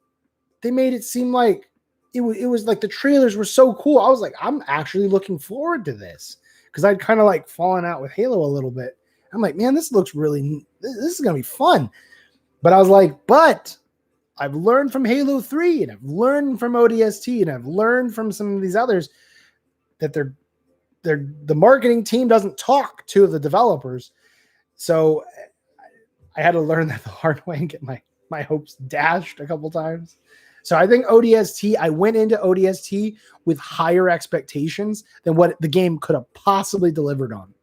And that just put a bad taste in my mouth, even all these years later, because it didn't happen the way they said it was gonna. And that's a shame, because it builds the players up to a place that they're looking for, a game of this. I'm looking at you, Cyberpunk. I am fortunate. I got out of Cyberpunk. I had a pre-order. I was like all ready to go. And then I was just like, no, I'm going to wait. And then you read all these reviews and you see all these videos, and I'm just like, man, I dodged a bullet. And it's like, yeah, it's only $60, but still, like, I don't want to just waste money. Talk about a game that was hyped to levels beyond what was doable, apparently. And then we find out all these terrible stories about how all these people involved, and then the developers are like, it's not ready. Don't launch it. And they're like, it's ready. We need to make money. And then it's just, it's garbage, right? Let's see. How do you feel about Star Wars Rebels being the direct successors to Clone Wars and a Star Wars in general? I don't like that. I will preface this with saying Clone Wars, while it was meant to be a kid's show, had some pretty adult elements to it, especially when it came to like the violence. And it definitely was more of a teenager show young adult show than it was for like 6-year-olds. Now my kids have watched it, but it's because Star Wars. But I could see why some people would want to wait with their kids. But Rebels, I haven't been able to get into Rebels. I've tried. The art style was just too different. It felt way more like a kid's show, Now I know I've heard that later in the series where you got Thrawn and stuff that changed things, but the lightsabers bugged me a little too much. Honestly, I think that was one of the things that kept me out. The Clone Wars felt so good, and then they jumped to Rebels, and I'm like, why did they change the art style? Just keep the Clone Wars, but just tell the Rebels stories. Like that's all you have to do. And I didn't understand why they changed so much, and it kind of just threw me out, and I just haven't gotten into it. I don't know. I don't probably have a better developed opinion at the moment. Every time Chief and Locke hit each other, their heads bounce like bobbleheads in Halo 5. Yeah, I mean, the most interesting element of Halo 4 and 5 has been watching the development of the relationship between Chief and Cortana. But I'll tell you, and you guys know, I was one of the biggest Halo fans that there was. I mean, I breathed Halo. I did. There were parts of my life before I made YouTube videos where as a teenager playing Halo 2, like I think you could definitely categorize me as an addict back then. I played so much. So I loved Halo. Halo was a huge part of my formative years. And then but I think I've gone back to play the campaign for 4 and 5 like one extra time. And I can't even remember all the elements. Like if you told me to like go through like Halo 1 through 3, I could probably tell you most of the main plot points, even after all these years. But like and even Reach. But like Halo 4 and 5, I just didn't. But I mean, the Cortana and Chief aspect was the best part because that's what kind of mattered. I felt like they kind of neutered the Arbiter, which sucked. Because I wanted to do more of the Covenant side of things to like, where's the Covenant been? What are they up to? Let's see it. And I'm like, I don't want to read a book. I want to play it in the game. But the stuff with Locke it's a shame because the trailers hyped Locke up to be something really cool. And that intro video, the cutscene where you're introduced to Buck as a Spartan, Locke and the others, that was an amazing fight, right? Like that intro was amazing. It really was. But Locke didn't live up to that after that. So it just kind of, boom. He's going up against Master freaking Chief. I mean, he's like the Chuck Norris of Spartans. You're just not just going to roll up on him and be like, yo, you need to come with me. And then you're like, let's fight, Chief. He's going to wipe the floor with you. For the Warhammer 40K figures, Mcfarland has made a few figures. I've got the Necron Warrior and the Battle Sister. I have seen those. They actually sell them in my my primary local game store, and they do look sick. And I've been tempted to buy them. And I've been like, no, you must resist. And I'm like, but maybe we could just buy one. And then I know it won't be one, it'll be 2 or 3. But if they made a Tau Warrior, a Fire Warrior, I'd be right on that. And the Necron, when I did play Warhammer, I played Tau and Necrons because I wasn't about the broken Space Marine nonsense. I was like, oh, fine, we got some other cool factions. Let's do those. So I never played Space Marines. I did try to get into Grey Knights for a little bit, but it was too much. But I was all about the Necron and the Tau because the Tau reminded me of the Covenant. I was like, sweet. And the Necrons like are just badass. So that's also sweet. That's just fun. I was hoping Locke would tie into Oni a lot more than it implied. Yeah, that would have been nice to have some other aspects to Locke. But, I mean, it was hype. Unfortunately, it was hype. Holy cow. Oh, that comment's gone. I was about to read it. Have you seen the new Infinite screenshots? I think they look miles better than the reveal in July. I have not seen those yet. I'll probably try to make it a priority to find those here in the next couple days. But I know a lot of people weren't very happy with the reveal of the gameplay reveal. I honestly didn't hate it. It looked like a Halo game. Yes, the graphics weren't the best. And I wasn't expecting perfection out of a gameplay video from, when it's still in development. But it looked like it moved and it sounded like Halo. Like it just looked like we're back on a ring. And I was like, awesome, this is great. And then I saw all the hate it was getting. I was like, wow, man, a lot of people crapping on this. I'm surprised. But I'll tell you that the cut scene with the brute at the end just spoiled it, because it was so bad that they just shouldn't have had it. It was so bad. They're trying to make it, this is the new big bad guy in this game. And you're just like, he looks like he's from Halo 2. It's just not good. It's not good.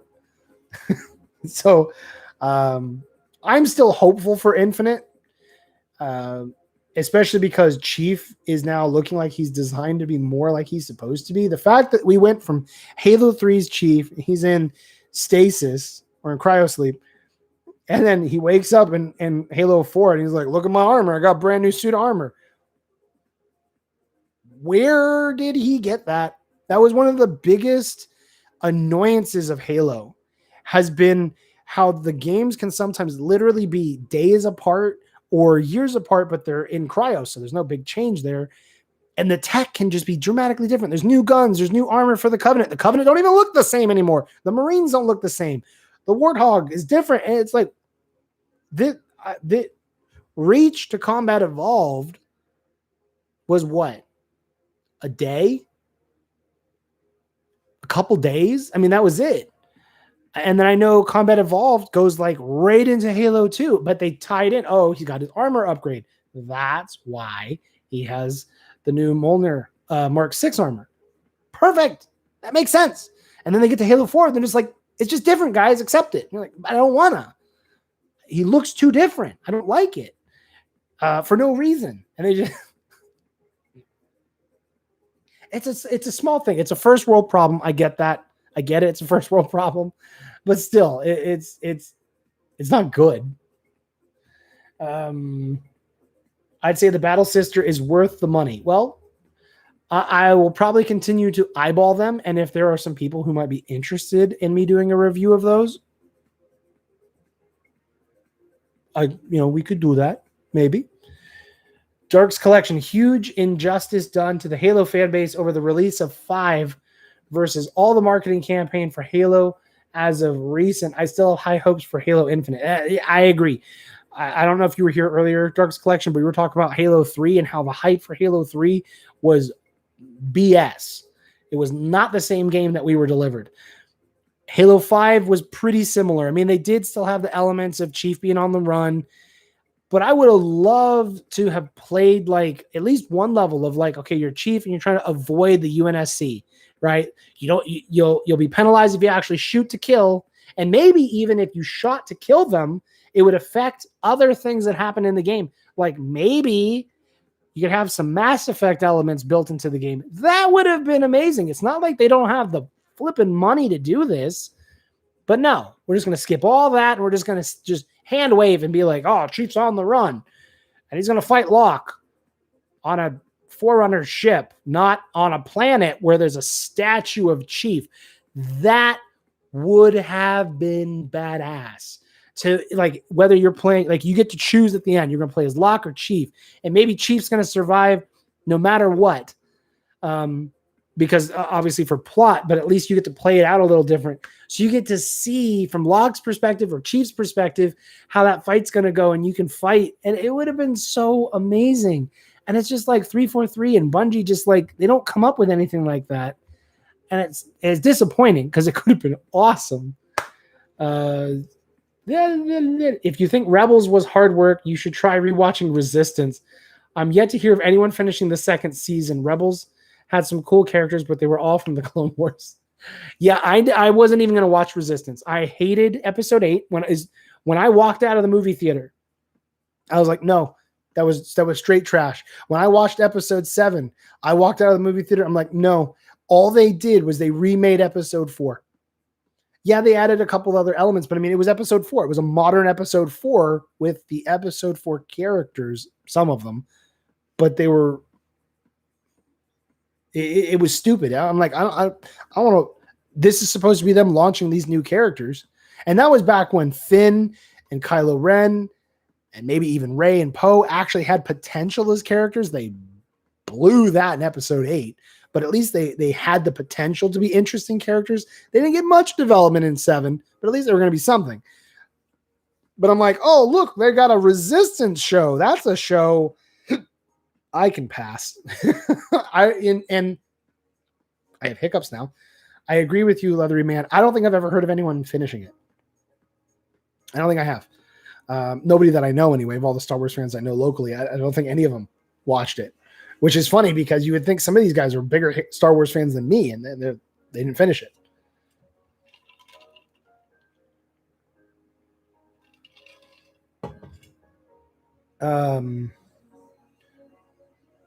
Okay, so from Reach to Combat Evolved was 2 weeks. Yeah, I couldn't remember. I knew it depended on, because Reach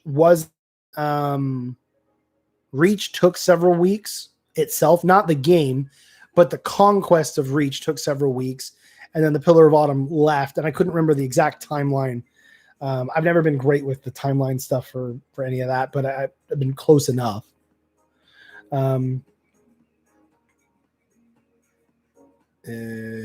Upstream Lotus 3 to 4 was okay, except the art style and armor changes dramatically. The actual transition with Cortana saying "I need you" after she said "Wake me when you need me" was awesome.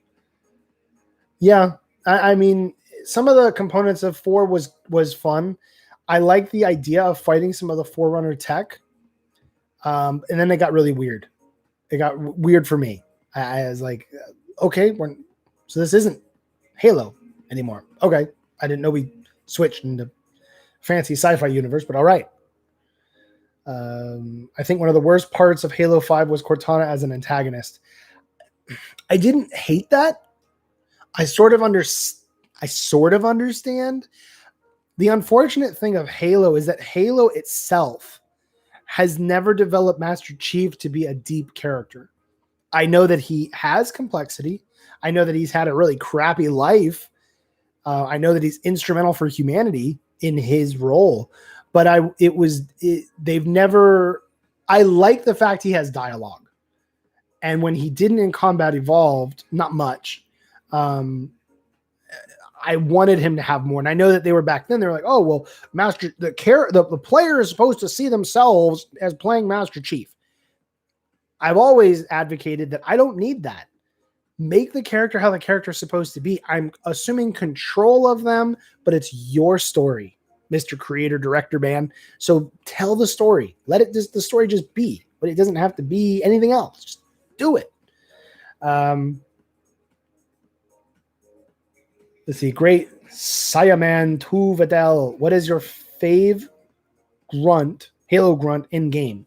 Oh, you said in game because I was going to say Squiggles. Oh, but you got me. I would probably say it's going to sound like Squiggles, but it's not. The Spec Ops grunts from Combat Evolved with the fuel rod cannons. It was disappointed that if you played the Xbox version, you couldn't pick up the fuel rod cannons. I don't know if you could in PC, but I know PC could get them in multiplayer. But because I never played the PC version, but I like those grunts because they were very dangerous. But you could still, they're still grunts. The ones I've never liked have been the suicide grunts. I always felt like that was stupid. Now hear me out. The grunts are a pretty not much more than that between them and a slave race, basically. Like they really manipulate them. They manipulate the way that they breed, how often they breed. They're made fun of, they're talked down. They're definitely like the lowest caste, the lowest race in the Covenant.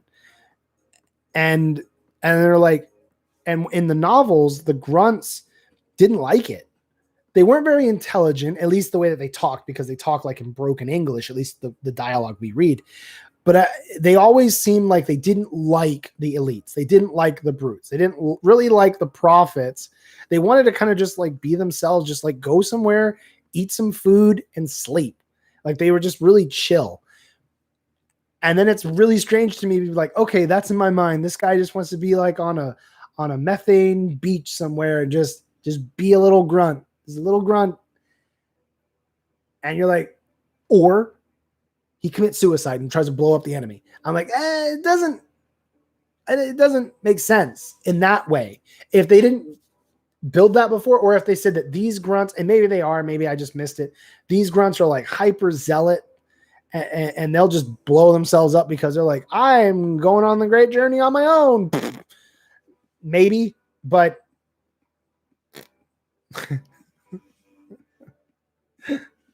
the grunts were like one of the only other species to actually form an insurrection beyond just the Sangheili, if I'm not mistaken. Right, I know the grunt insurrection was a big deal, which is hilarious because you're like, it's just grunts.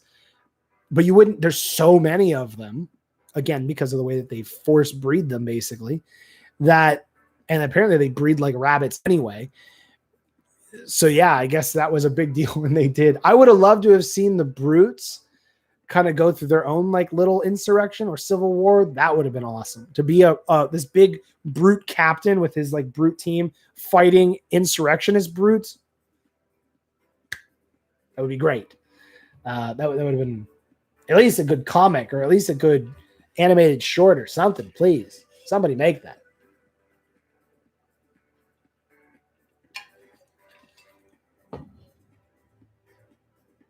Personally, I think even as bad as 8 was, if they let Rian Johnson do 9, at least we could have seen what his vision lived up to instead of just JJ throwing stuff together to keep people happy.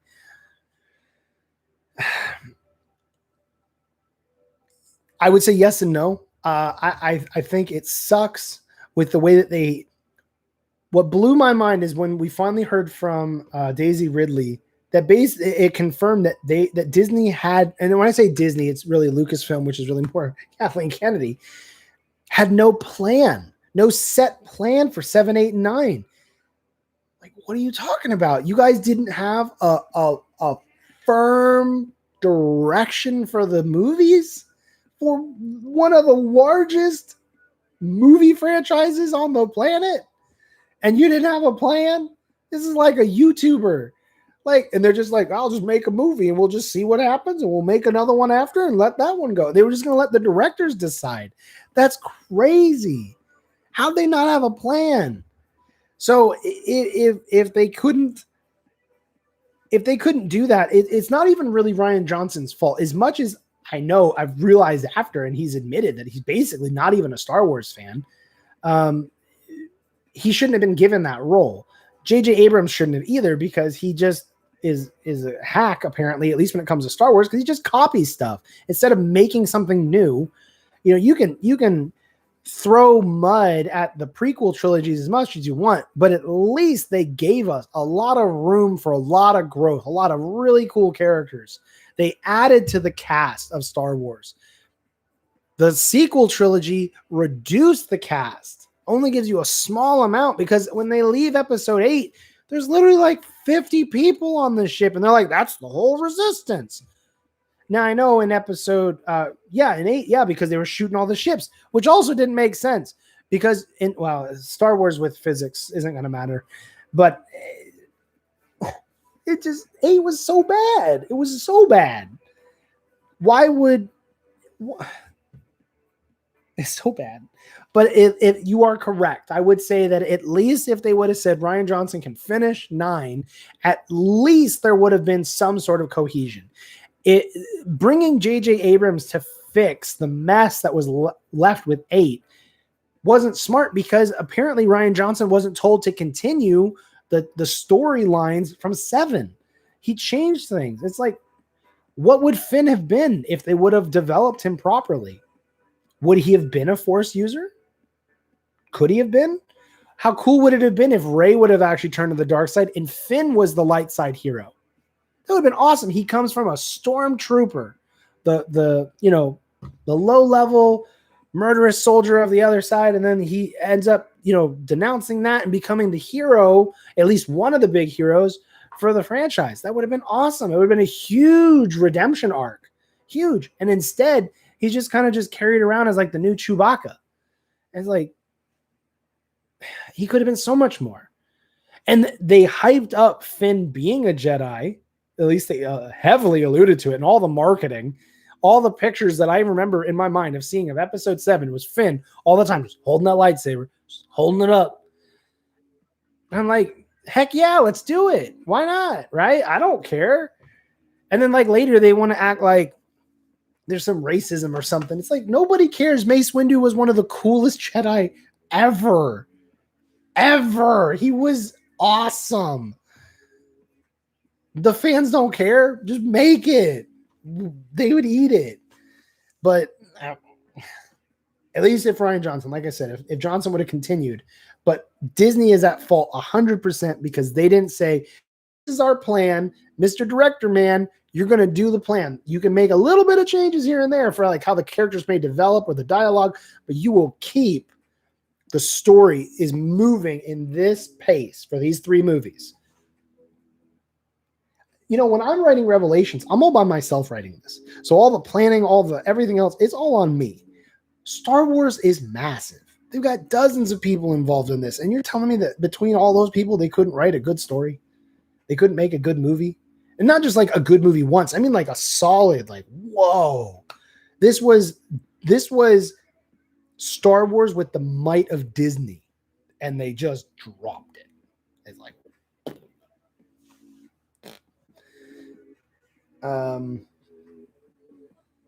in my opinion, Master Chief's story should have ended in Halo 3 after he said, wake me when you need me, and then make Halo 4 and 5 with a new character. I can agree to a point, Gold Vader. I actually think, and this is going back to the Halo 3 marketing, I was totally on board with Master Chief sacrificing himself in Halo 3. We didn't get those levels that I thought we were going to get. But if Master Chief would have sacrificed himself to end the war with the Covenant, to end the hunt for the Great Journey, all of that, that would have been amazing. He would have been, in my eyes, one of the biggest heroic characters ever. And the fact that we didn't get that isn't bad. I'm not angry that we still have Master Chief. But I guess there's no chance of Master Chief ever having a regular life. Like when you have the journey of Luke Skywalker, for example, he was just a boy from a desert planet, and then he becomes this big hero, and now he can have this cool adventure building back the Jedi Order and doing like he has a positive future. Master Chief's life is war. What's he going to do when the war's over? Just put him back and freeze him, and when we need him, when Microsoft says they need to make some more money, they'll come knocking on Master Chief's casket, wake him up? I mean, I would rather see him go out like a badass hero than kind of just being milked for more money, So I'm like I said, I'm not upset that he's in 4 and 5 at all. I personally would like to see some more development of other characters. I know that the novels have tried that here and there. I think it would have just been really interesting that Noble 6 could have picked up, and he could have been the new chief as far as the main protagonist. Yeah, that'd be cool. Mace Windu is my prime Jedi, and I'm an old white dude from Australia. If they stopped talking about racism, it would not be causing so much unnecessary division, but that seems to be the goal. And unfortunately, I agree. I think that so many people make such a big deal out of race that it's become a problem. It's one of those things, not that there hasn't been a lot of issues and a lot of things that as a country we could have improved on, at least from the United States perspective. We've made it incredibly worse incredibly worse. And now it's really bad. It's so much worse than when I was a kid. It was so much worse than when I was a teenager, and it sucks. And it's like, you know, sci-fi fans as a whole, as a majority, sci-fi fans have some of the most we are exposed to diverse casts all the time. Different alien species, women being in power, minority races of humans being in power or being very influential. And we don't even bat an eye at it anymore. We're like, okay, this character's this. Okay, I don't care. Are they a good character? Are they developed? You know, if they're a villain, are they a believable villain? Nobody cares. Sci-fi fans are some, I would argue, probably some of the more accepting people. And and not that other industries aren't being affected, but when they bring it into sci-fi and they're like, oh, everyone's got to be white, or it's making everybody angry. Oh, all these other fans are just mad because it's a woman. Nobody cared that Rey was a woman. Nobody cared if Star Wars, if she was designed to be the main character of Star Wars. Nobody would care. Why? Because we already grew up with Star Wars with Princess Leia, and then with Padme being highly effective and powerful women. So Star Wars was already exposed to that. It's whatever. Like, we're fine with it. Clearly, if we're a Star Wars fan, we're not afraid of strong women, right? We're not. So for naysayers to say, oh, well, they just hating on Rey because she's a woman. It's like, it has nothing to do with that. It has everything to do with the fact that she was not designed to be a good character. And it's not Daisy Ridley's fault. The scripts just suck. It's not her fault. It just is. It's upsetting. Chief's struggle with what to do after the war would have been something really deep to employ, and that would have led to his sacrifice in Halo 3. And that would actually have been something cool too. And unfortunately, again, Halo hasn't taken the time to really develop Master Chief. We kind of just like, he's kind of like the Doom guy in a way. Like we just run and gun. And there's a little bit of exposition and stuff here and there. And we get to see a little bit of his attitude and a little bit of his personality. But I guess he was never designed to be a deeper character with like wants and needs and fears. He's just a killing machine, basically, which is really sad when you step back and you step away from it. You're like, that's awful. Now, like characters like John Wick, who I love the John Wick universe. John Wick, we come to him after he's made the transition. And then we get to see him step back into the life rather than in the life, step out of the life, back in the life. So we have a totally different perspective on him as a character. And to see Chief kind of go from like the John Wick kind of thing to like his piece would be nice to see if it was real and if it was really done well. If it was done well, I'd be on board with it. But I don't really see it being possible because like the love interest of Halo is the relationship between Chief and Cortana. And we already know because of rampancy, Cortana can't, well, at least as we understand it, she can't last. So, and not to mention it's a human with an AI, and that's getting into a level of depth that Halo has never attempted. So that won't happen. I hate it when characters exist solely to be the heroic black guy or the strong woman. Make a good character. I don't care what they are. Examples, Mace Windu and Ellen Ripley. On board 100%. I have gone out of my way, I'm pointing at my books, in Revelations. Currently, my idea is to not discuss the race, not to mention because Revelations doesn't take part with Earth. It's all humans, mostly, but they come from a different planet called Prime, and that's where they started from. So they've expanded all the map is just, you can't really see it, but there's just there's like 195 planets. But I don't discuss the race. I don't discuss the skin color. Almost, I don't think I ever have. Now you might see the pictures of the characters and be like, oh, okay, so this person is a white man. This is a black woman. But I don't want my readers to look at it and say, oh, Rick's just putting this person here to check some boxes. It's like, no, that person just is because this universe is diverse. It just is by nature. But it's not, I'm not trying to be, I don't want to be afraid that one book may have a predominant grouping of people because this book just has that and this one doesn't, and then whatever. It doesn't. Like I said, sci-fi fans, I don't think really care. We just want good stories. We want, cool action, cool tech, and a coherent plot, and like that, and then we're happy. And if you got to make it really deeper than that, unless it's like, oh, there's all this secret agenda stuff, but when you start getting into the societal issues and you're just trying to make it a woke content, it loses it. It's not effective anymore, and it's not entertaining anymore. If you see Star Wars Theory, he makes Mace Windu badass. Yes, I have seen his videos, which is super impressive as a YouTube creator. To see him being able to do live action for his own stuff. I know he's kind of mixing a little bit more CGI now, or it will be.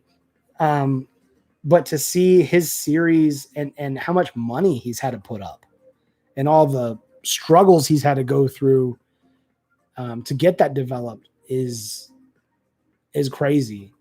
I can't remember how much he spent, as $100,000 or something on the first episode of his own money. And he can't charge anybody for it. He can't put ads on the videos. He can't make money. $100,000 of his own money. Like, for me to think, like, what if I said, I'm going to make a Halo live action series and I'm going to do it in episodes and it's going to be $100,000 for the first episode. But, I mean, that would be one really cool live action. And it's kind of disappointing. I know that they've discussed, oh, there'll be a Halo movie soon, and then it never happened. It's really a shame because Halo, I think, could do really well as a live action. It really could. I think it would be fantastic. I would probably pick a CGI show over live action only because I like CGI shows. I feel that you can keep everything coherent. Like Clone Wars was really effective for Star Wars because the Clone Wars show was the same medium.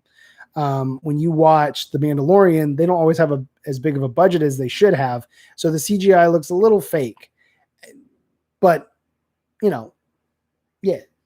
The Milk Product Mark II. That's an interesting, cool name. Welcome back to YouTube. Great to see some of the stuff you've done with your world building and miniatures. I appreciate that.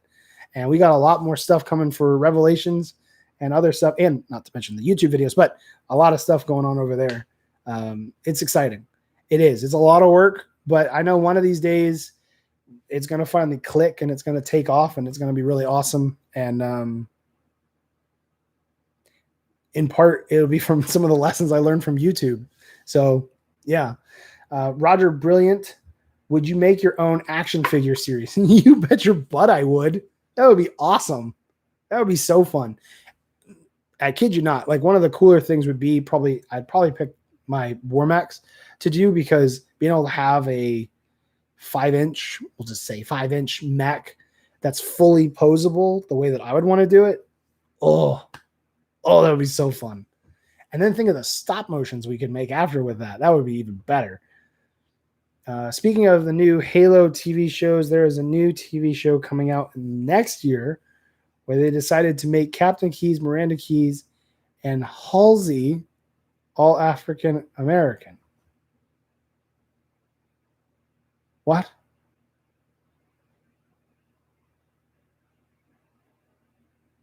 What? Why would they do that? But that doesn't make any sense. They're clearly white. I haven't heard anything about that, but if that's true, that's just stupid. That's just dumb. And why? What will that accomplish to make Captain Keyes a different race? Does that make his sacrifice any more noble? Miranda Keyes, does that make her sacrifice any better? They did what they did. It didn't matter what race they were. No one.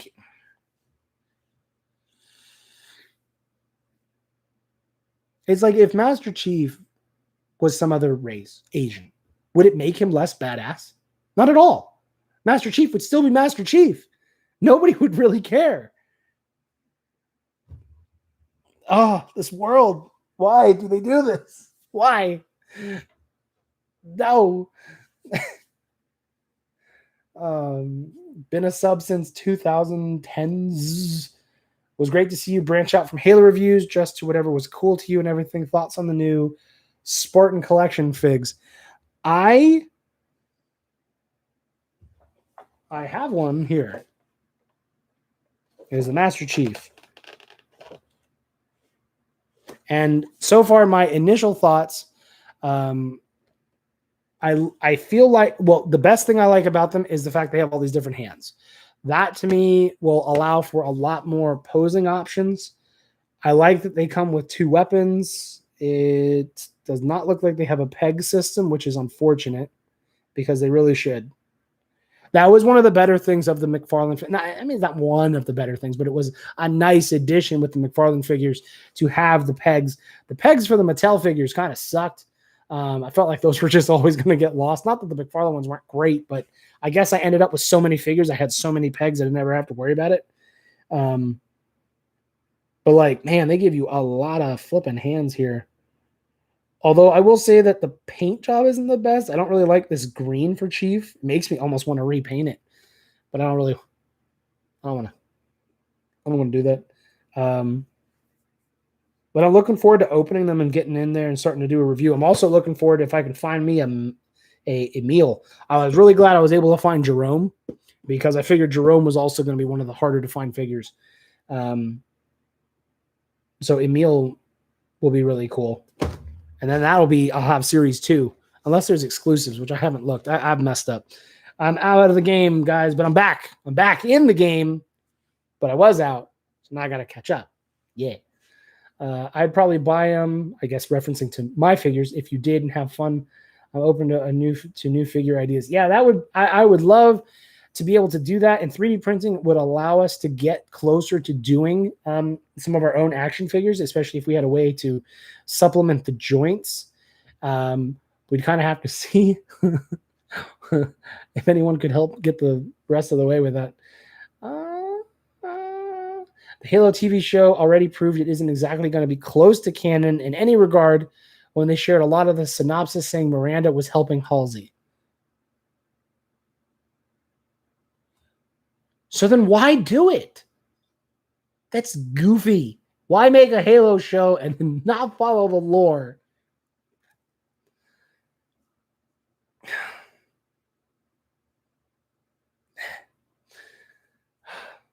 Oh, so they do have pegs. The peg system for the Spartan collection are built into the figures.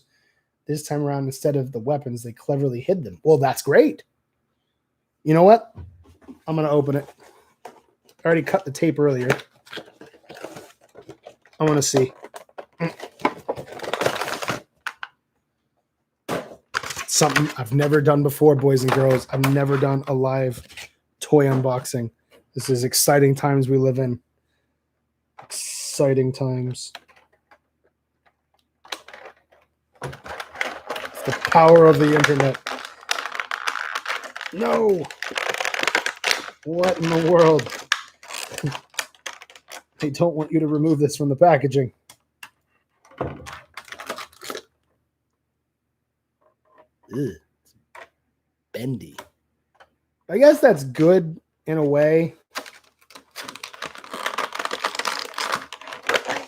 I don't want to do any ASMR stuff and jump over this. Come out of the box. There we go. Stepping out of the bend this plastic. Oh my goodness. Come on now.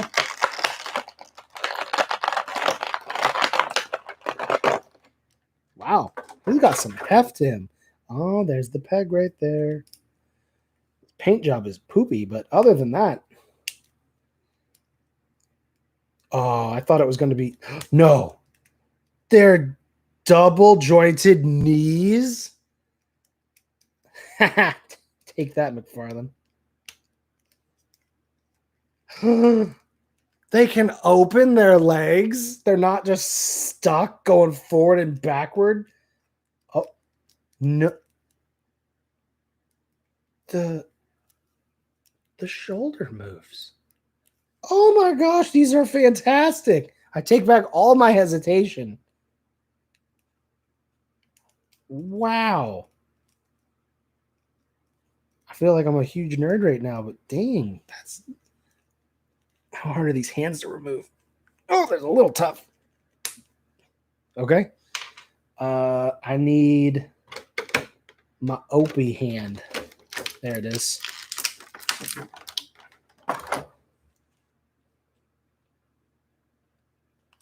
I'll be right back with everybody. 1 second.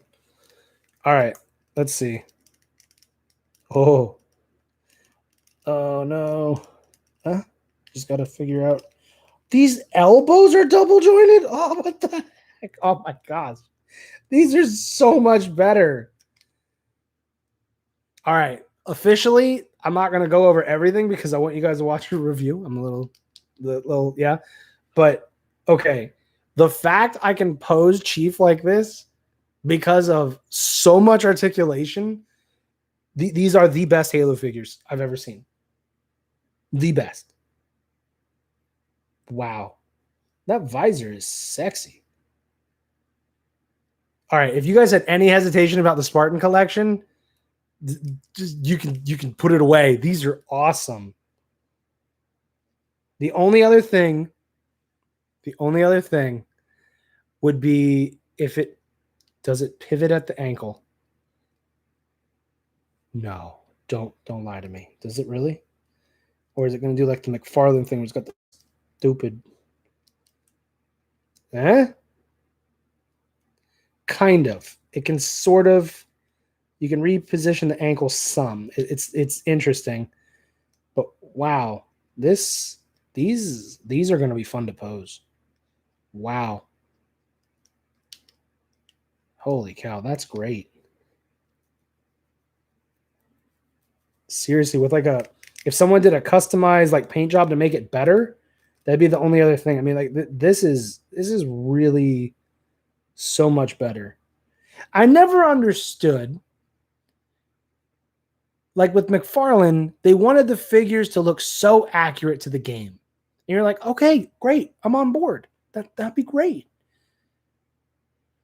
But then they just sacrifice everything to articulation. And they're just like, no, it needs to look as literally the same as in the game as possible. And it's like, but it's an action figure. Like if I can't pose it cool, then I feel like I've lost. And like this one, they clearly are okay compromising certain spots, like around the elbows when the elbows fully like, bent, that it still works. Like I'm not going to look at it and be like, ugh, I can see part of the pocket. Ugh, it's disgusting. Because you can see from the figure, these peg holes are how the joints are connected, just using like a pin. And I'm completely fine with it because I'm rewarded by having double knee and elbow joints. So this is great. And like, seriously, the size of it, it's fractionally smaller than the Joyride series, but they need to do an Elite. I know it's the Spartan collection, but they need to do an Elite in this size. That would be awesome. It'd probably be $30, but to have the Arbiter at this scale posed next to Chief, yes, please. All right, let me see the chats real quick. They do have pegs. That's where we started. I feel like what the figure needs is a good black wash as well as some way to hide the joints. Right now, I'm okay with the way the joints are, but I can definitely see the benefit of a wash over these. But bit of a heads up, the new Master Chief has a hard time holding a few of his weapons, but they easily fixed it around Wave 2. This is the Wave 2 version because of the back of the box shows you meal. So maybe I have the better version then, which is great. Yay. Gold Vader, do you still watch Red versus Blue? I don't even know if Red versus Blue is still on. Are they still making it? I stopped, which is weird. I love the season where you had Tex fight basically all the characters. And then the season that came after when they started showing the background of Maine and Tex, And I liked that. And then some reason I fell out of it. I think because the episodes were like so far apart, there was something going on, and I stopped watching it. And I really shouldn't have, but I did for some reason. I might go back and start checking it out again. So unboxing early access. That's right. That's what this is technically, sort of, kind of. Chief's side leg thing have the side holsters. You just got to unpeg them and flip them around. No. What the heck? This just, I don't even know if I would have known that. Let me get this pistol out. Both sides do it? Mattel got nothing on this. This pistol is now attached to the leg. This right here on both sides is just a piece. It flips out. So when you're not using a weapon, looks nice, right? The way it's supposed to. And you just pop it off and flip it around, and now you got a peg. Genius. This is a fantastic line. And it's only $20. Seriously, though, they probably had a compromise on the paint job. But really, I mean, I would take the paint job being, oh, no, that's where one problem is. There's no bicep swivel. Oh, it does twist above the bicep, but not at the bicep. It's a little unfortunate, but this is still, man, like, I just want to like set him up here now. Oh, he's nice. Now I need the rest of the Noble team. Dang it, they need to make the others. I just lost my spot. There we go. Okay.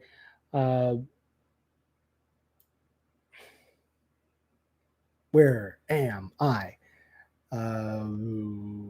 That new shoulder joint is genius. You can actually aim the gun now. Yeah, seriously, it's fantastic. I'm so excited. Sad thing about the shotguns for Emil and Jerome, you'll probably have to modify their hands or shotguns a little. Oh, that's disappointing. What is it with the shotguns and the Halo figures? They just can't get it right. A terrible memory is the active camo Mcfarland figures. Yeah, they were okay.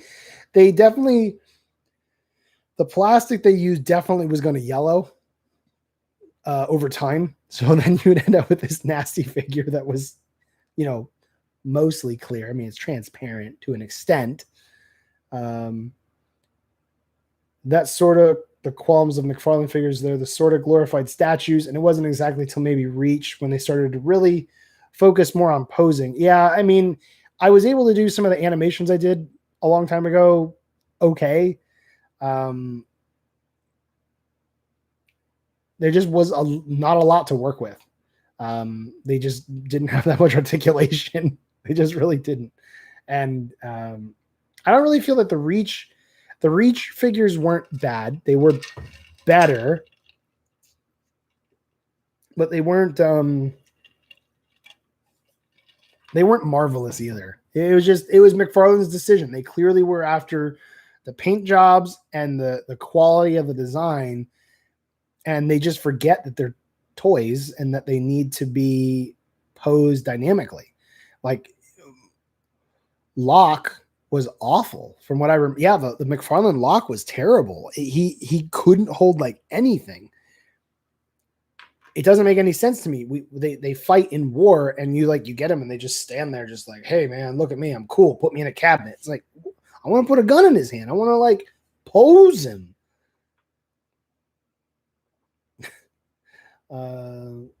You can even sheath the knife that Emil comes with. I did see that because, unfortunately for me, I did see an Emil in the store months ago before I was even remotely even thinking about doing Halo figure reviews again.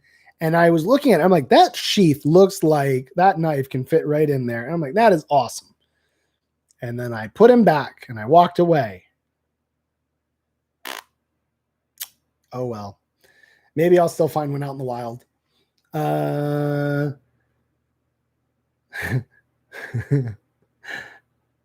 Didn't take. The milk product didn't take till 2020 to focus on articulation for the DC and Fortnite figs. I have a bad idea of what I would do with a Fortnite figure, but Rofro. Driving home from work right now, you were the first YouTube channel I followed when I was like 10 years old. For real, your stop motions got me interested in animation. Got my BA in animation. Oh, stop it. Thank you. Ed, I was mentioning earlier, I don't think you've been on the stream. I was really surprised at how much positivity and kindness has come my way since I did the haul video the other day. And there's been a couple of people that have said that videos I made a long time ago influence people, and then they've made career choices based on that. And that's really surreal to me. When I was doing it, when I was making those videos originally, I had no idea anything like that would even be remotely possible. So to hear that now, one, makes me feel a little old. I know I'm not, but still, like it's really cool. So thank you. Also rocking that goatee, my man. Yeah, I would. To be fair, I would do a full beard, but it doesn't grow in like right here and like over here. When it's a little scruffy, it looks a little sexy, but it doesn't just full. But I can do this. Part of the problem is you don't really see it so much because you're like, oh, he has brown hair, right? I actually have blonde hair mixed in. So like my arm hair, my leg hair, a good majority of my facial hair will also grow in blonde.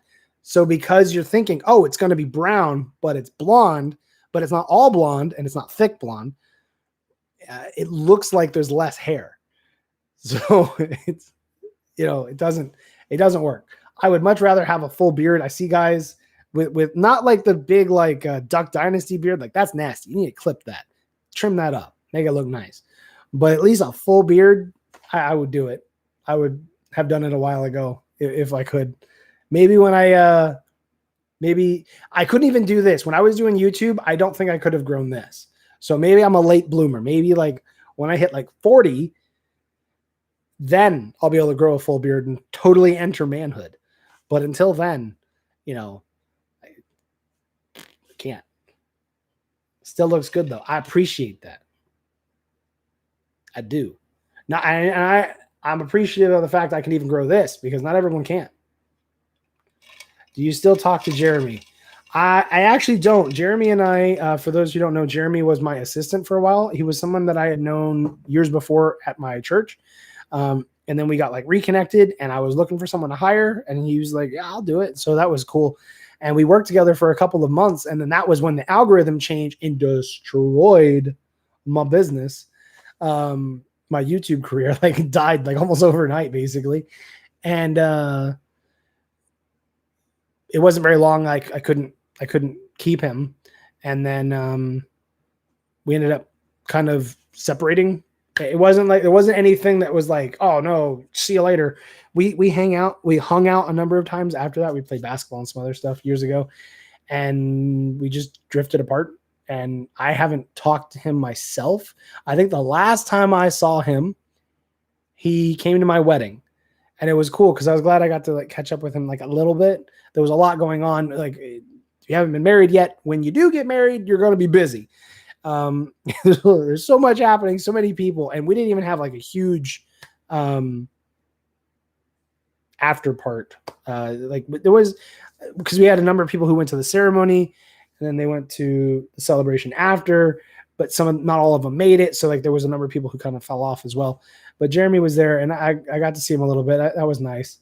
But that was like 6 years ago. So that's it. Use mascara on your beard. No, I don't think I will. So like a Obi-Wan beard. Yes. And not because it's Obi-Wan, but that would be basically that same level of thickness where it's like full, but it's basically the same amount of length that I have right now because I don't know how guys do it where the mustache section grows past their lips. Because if I do this and just like press my lips together, and if I feel a whole bunch of hairs just like poking my bottom lip, I can't take it. I'll just get the scissors out and clip it. Other guys, man, they just let that stuff just grow. And I'm just like, every time you eat, if it's gross. I think it's gross. And I don't want to feel my facial hair in my mouth, poking my lips. The other thing that drives me nuts is when one hair decides, I'm going to be defiant and I'm going to try to irritate him as much as possible. And it just like pokes me in the nose. That hair decided to go wild that day, so it has to be cut. That's how it is. Odd thing with the Halo figures from the Mcfarland with the Reach line, Emil, is $200 now. It's probably sealed in edition. I open everything. I don't keep figures in boxes anymore. I know some people do. It'd be nice to maybe do a debate someday, or like a discussion of what the community does. I definitely advocate for opening. But, you know, other people don't. I first found you on a video talking about Christians and video games. You were playing Call of Duty Modern Warfare 2. Oh, so you were from that was a long time ago. Yeah, I did do that. And it would be cool doing like other discussion videos like that. Like I mentioned, one of the things I want to do is the Serious Sundays videos, where I want to try to get into a more adult, more mature kind of conversation. Nothing that has to be raunchy or anything, but there's just a lot of serious stuff happening. And I think sometimes it's good just to, even if people disagree, to just hear another voice that's not yelling at them. and to have different perspectives. And I'd like to be able to have those conversations with you guys. I mean, I know not everyone will agree with me. I've actually been surprised that there wasn't more negative reaction to my coming back, because there has been before. There has been people just like, if you have any sort of following on the internet, you're going to have people who hate you and just dislike you just because you're out there doing things. So, you know, that does happen, but I haven't yet since I've been back. I know it will happen, but I've been appreciative that it happened so bad. I like the video where you reviewed Bulletstorm when it came out and didn't like it. Yeah. I still, to this day, I've never picked it back up. I did not like that at all. I'm okay being around bad language. There's not but when it gets into like bad language that mixes in like sexual jokes, I don't know why. It's just like a button for me that I don't like pressed. I don't like it. And I'll immediately just like disengage. I just don't like it. And there was a lot of it in Bulletstorm. It got to the point I couldn't finish the game. I was like, there's too much for me here. I'm going to put this down and I'm just done with it. And I had never done that before with a video game where that was the reason I stopped playing it. The Nomad, good to hear from you again, man. Thank you. Yeah, and it's good to be heard. Good to talk again to YouTube, you guys. Aha.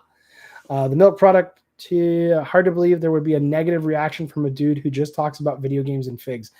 I had it where when I was at the height of activity and video uploads, I would seriously, because I would watch, because you can't help it. You always want to, you know,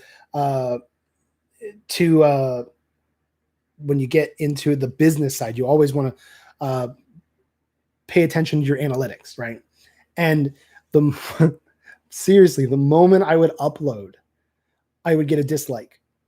Didn't matter what the type of video was. If it was a stop motion, a review, an announcement, an update, didn't matter.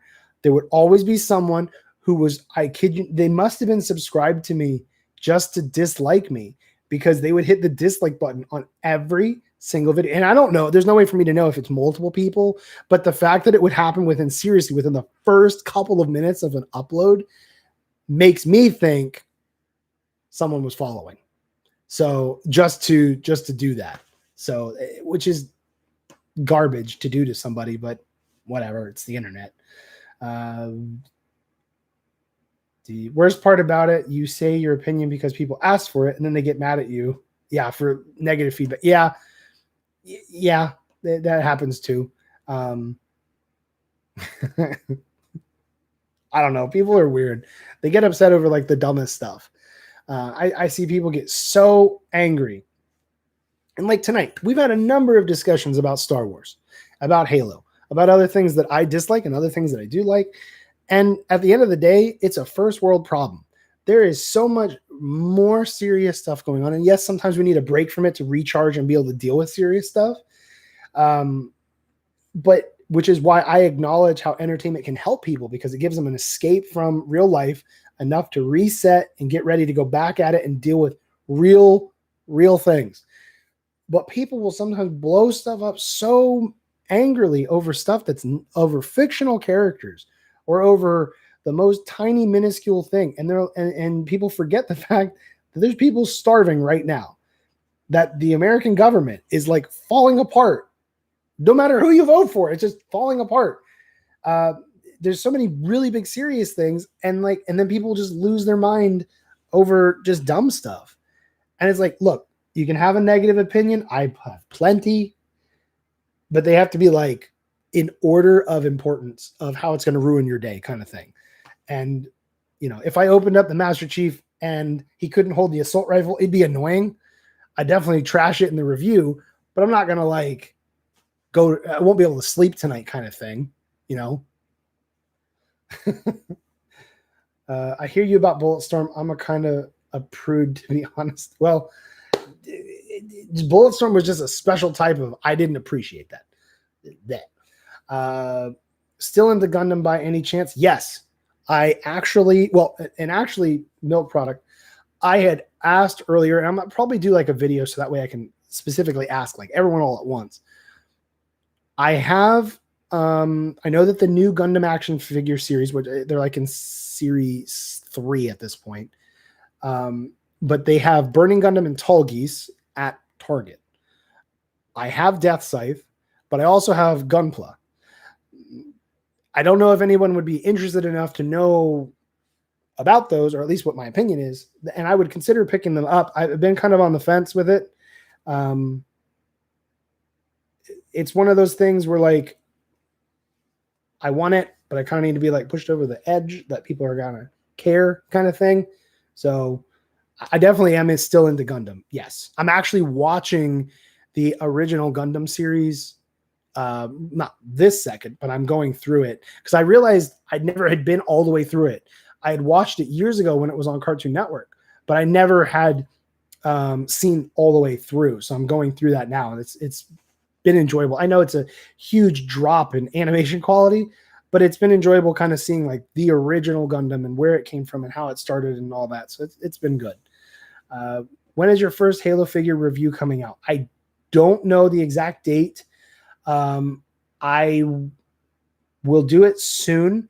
It'll probably be sometime next week, but I can't give an exact date of when it's going to release. It'll probably also be this Master Chief figure because it's so good. I'm excited. And then maybe, I don't know if we'll do the Banished Ghost first, because as I mentioned the other day, this is the other one I'm most excited for because of the Elite Warlord. I love that rank. Yes, they should have had that before. They're probably the two that interest me and excite me the most. So we'll see, and we'll go from there. And I don't want to release too much all at once, because I don't want to like run out of content, even though I've got a ton of Transformers I can do and other stuff. I can talk. I've been on here talking for almost 3 hours now. I'll be getting off in a few minutes. When I said that about an hour ago, but I do mean it now. But there's a lot of stuff to do. So there probably won't be a shortage of content for a long time. Another reason you hated Bulletstorm was the melee was the same kick animation every time. Yeah. And I don't really remember that 100%, but then like when I play other games like Titanfall and it's always the same, it's a little annoying that these big companies can't mix in a few animations. They did for Apex Legends. I didn't even know this. Someone showed me that you like, depending on if you're sliding or you're jumping or you're just standing there, you do different melee moves. And I'm like, that's awesome. That's so cool. Why can't everybody do this? It makes sense. Like if I'm running, I should do like a running punch. If I'm standing there, I might try to kick them. It would just, or if I jump, I should kick. Like that would be cool, personally. If you think about it, the Master Chief figure looks a lot like the Forward Unto Dawn live action movie. Yeah, no, I can see that, which I thought that was a cool armor scheme. I was fine with it. I'm down for anything you do, in my honest opinion. Well, thank you. If I got 1,000 more people who just were like interested in whatever video, that would be helpful. The new Infinite Chief is more a amalgamation of every incarnation. And I think, honestly, it is probably the best modern Chief we could get. I mean, yeah, they could probably make some minor tweaks like the shoulder pads, but I think when I see him, I think Master Chief. When I saw the Halo 4 Chief, I was like, ew, puke. I didn't like it. If he wasn't green, if you took the helmet off, gave him a different helmet, and changed him like red armor, I would have just thought he was a Spartan in Halo, but I wouldn't have thought he was Master Chief. He didn't look like Master Chief anymore. This Chief coming out for Infinite, Master Chief. 100%, I'm on board. Let's do it. Master Chief. I know you were talking about Transformers. I recently went and bought the new Grimlock, and I really like it.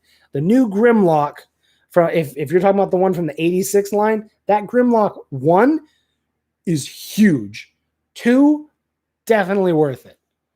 Definitely worth it. He's going to be one of those figures that's going to go up in price, I bet, because is such a good figure. The wheelie figure with him, I think, is stupid. I didn't really care if he was there. I would have rathered another gun. But I have seen, I'm trying to remember what is his name in the 86 movie. I believe it's Slug, the Triceratops. He's going to be coming out, and he's also leader class. And I'm like, please do all the Dinobots from the 1986 movie as updated, 86 line. I'm all on board. I'm going to buy them all. I'm going to buy them all. Give me that, and then give me the Insecticons. I'm there. Let's do it. My money is on the table. Let's go. I personally like Gundam Iron-Blooded Orphans showing model kits. That HG kits are pretty cool, and most of them have inner frames and cool designs. Iron-Blooded Orphans, I have mixed feelings about the show. Some of the designs were good. I can see why some people really love them. There were parts I didn't like, but the show had like the craziest up and down on emotions, though. Like, wow. Especially the ending couple episodes hurt me. It did, and I didn't expect it by the end of that show because I didn't really care. Like the beginning was okay, and then it kind of didn't. I didn't really connect with a lot of the characters. I think probably in part because the older I get, the more annoying it is to see a bunch of teenagers saving the world. It doesn't make sense. That's a Gundam theme, and I'm like, well, why? Why is Gundam Wing children fighting? Why aren't these experienced veteran pilots?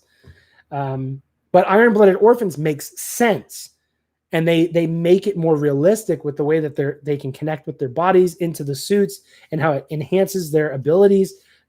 I'm on board with that. Like that explains why children are able to go against veterans, military veterans, not just like veteran pilot, like they're from military, and still be able to come out on top. Plus they have Gundams, which I know is like hand waving of like, I'm just going to win, but still. I don't know if this was already brought up, but have you seen Warhammer Astartes? Yes. I'm disappointed that it became official because I feel like Warhammer is now going to muck it up, but it is cool. I'll put my Instagram again for anyone who cares. I post decently regular, but it's all about Revelation stuff. I don't have one yet for like myself, only because I don't really know what I would do with it.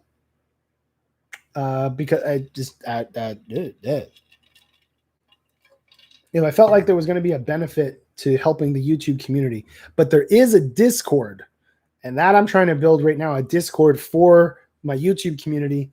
I have a different one for Revelations, but I am trying to build the YouTube Discord community, which if I pull this up, I can send everyone for those who are interested, I can send you all post the link. There it is. And copy, and I will paste it here for anyone who wants to join the fun. It's not very many people yet. It's brand new. I just set it up the other day. It's like the next day after I came back because I saw the number of comments I was getting. I was like, man, we might be back in business, boys. We might have a community again. People might want to talk. So cool detail someone pointed out about the number on the chest in this new setting for Halo, where Spartans everywhere having just the small 117 on Chief's chest is like a cool, oh, this is the Spartan.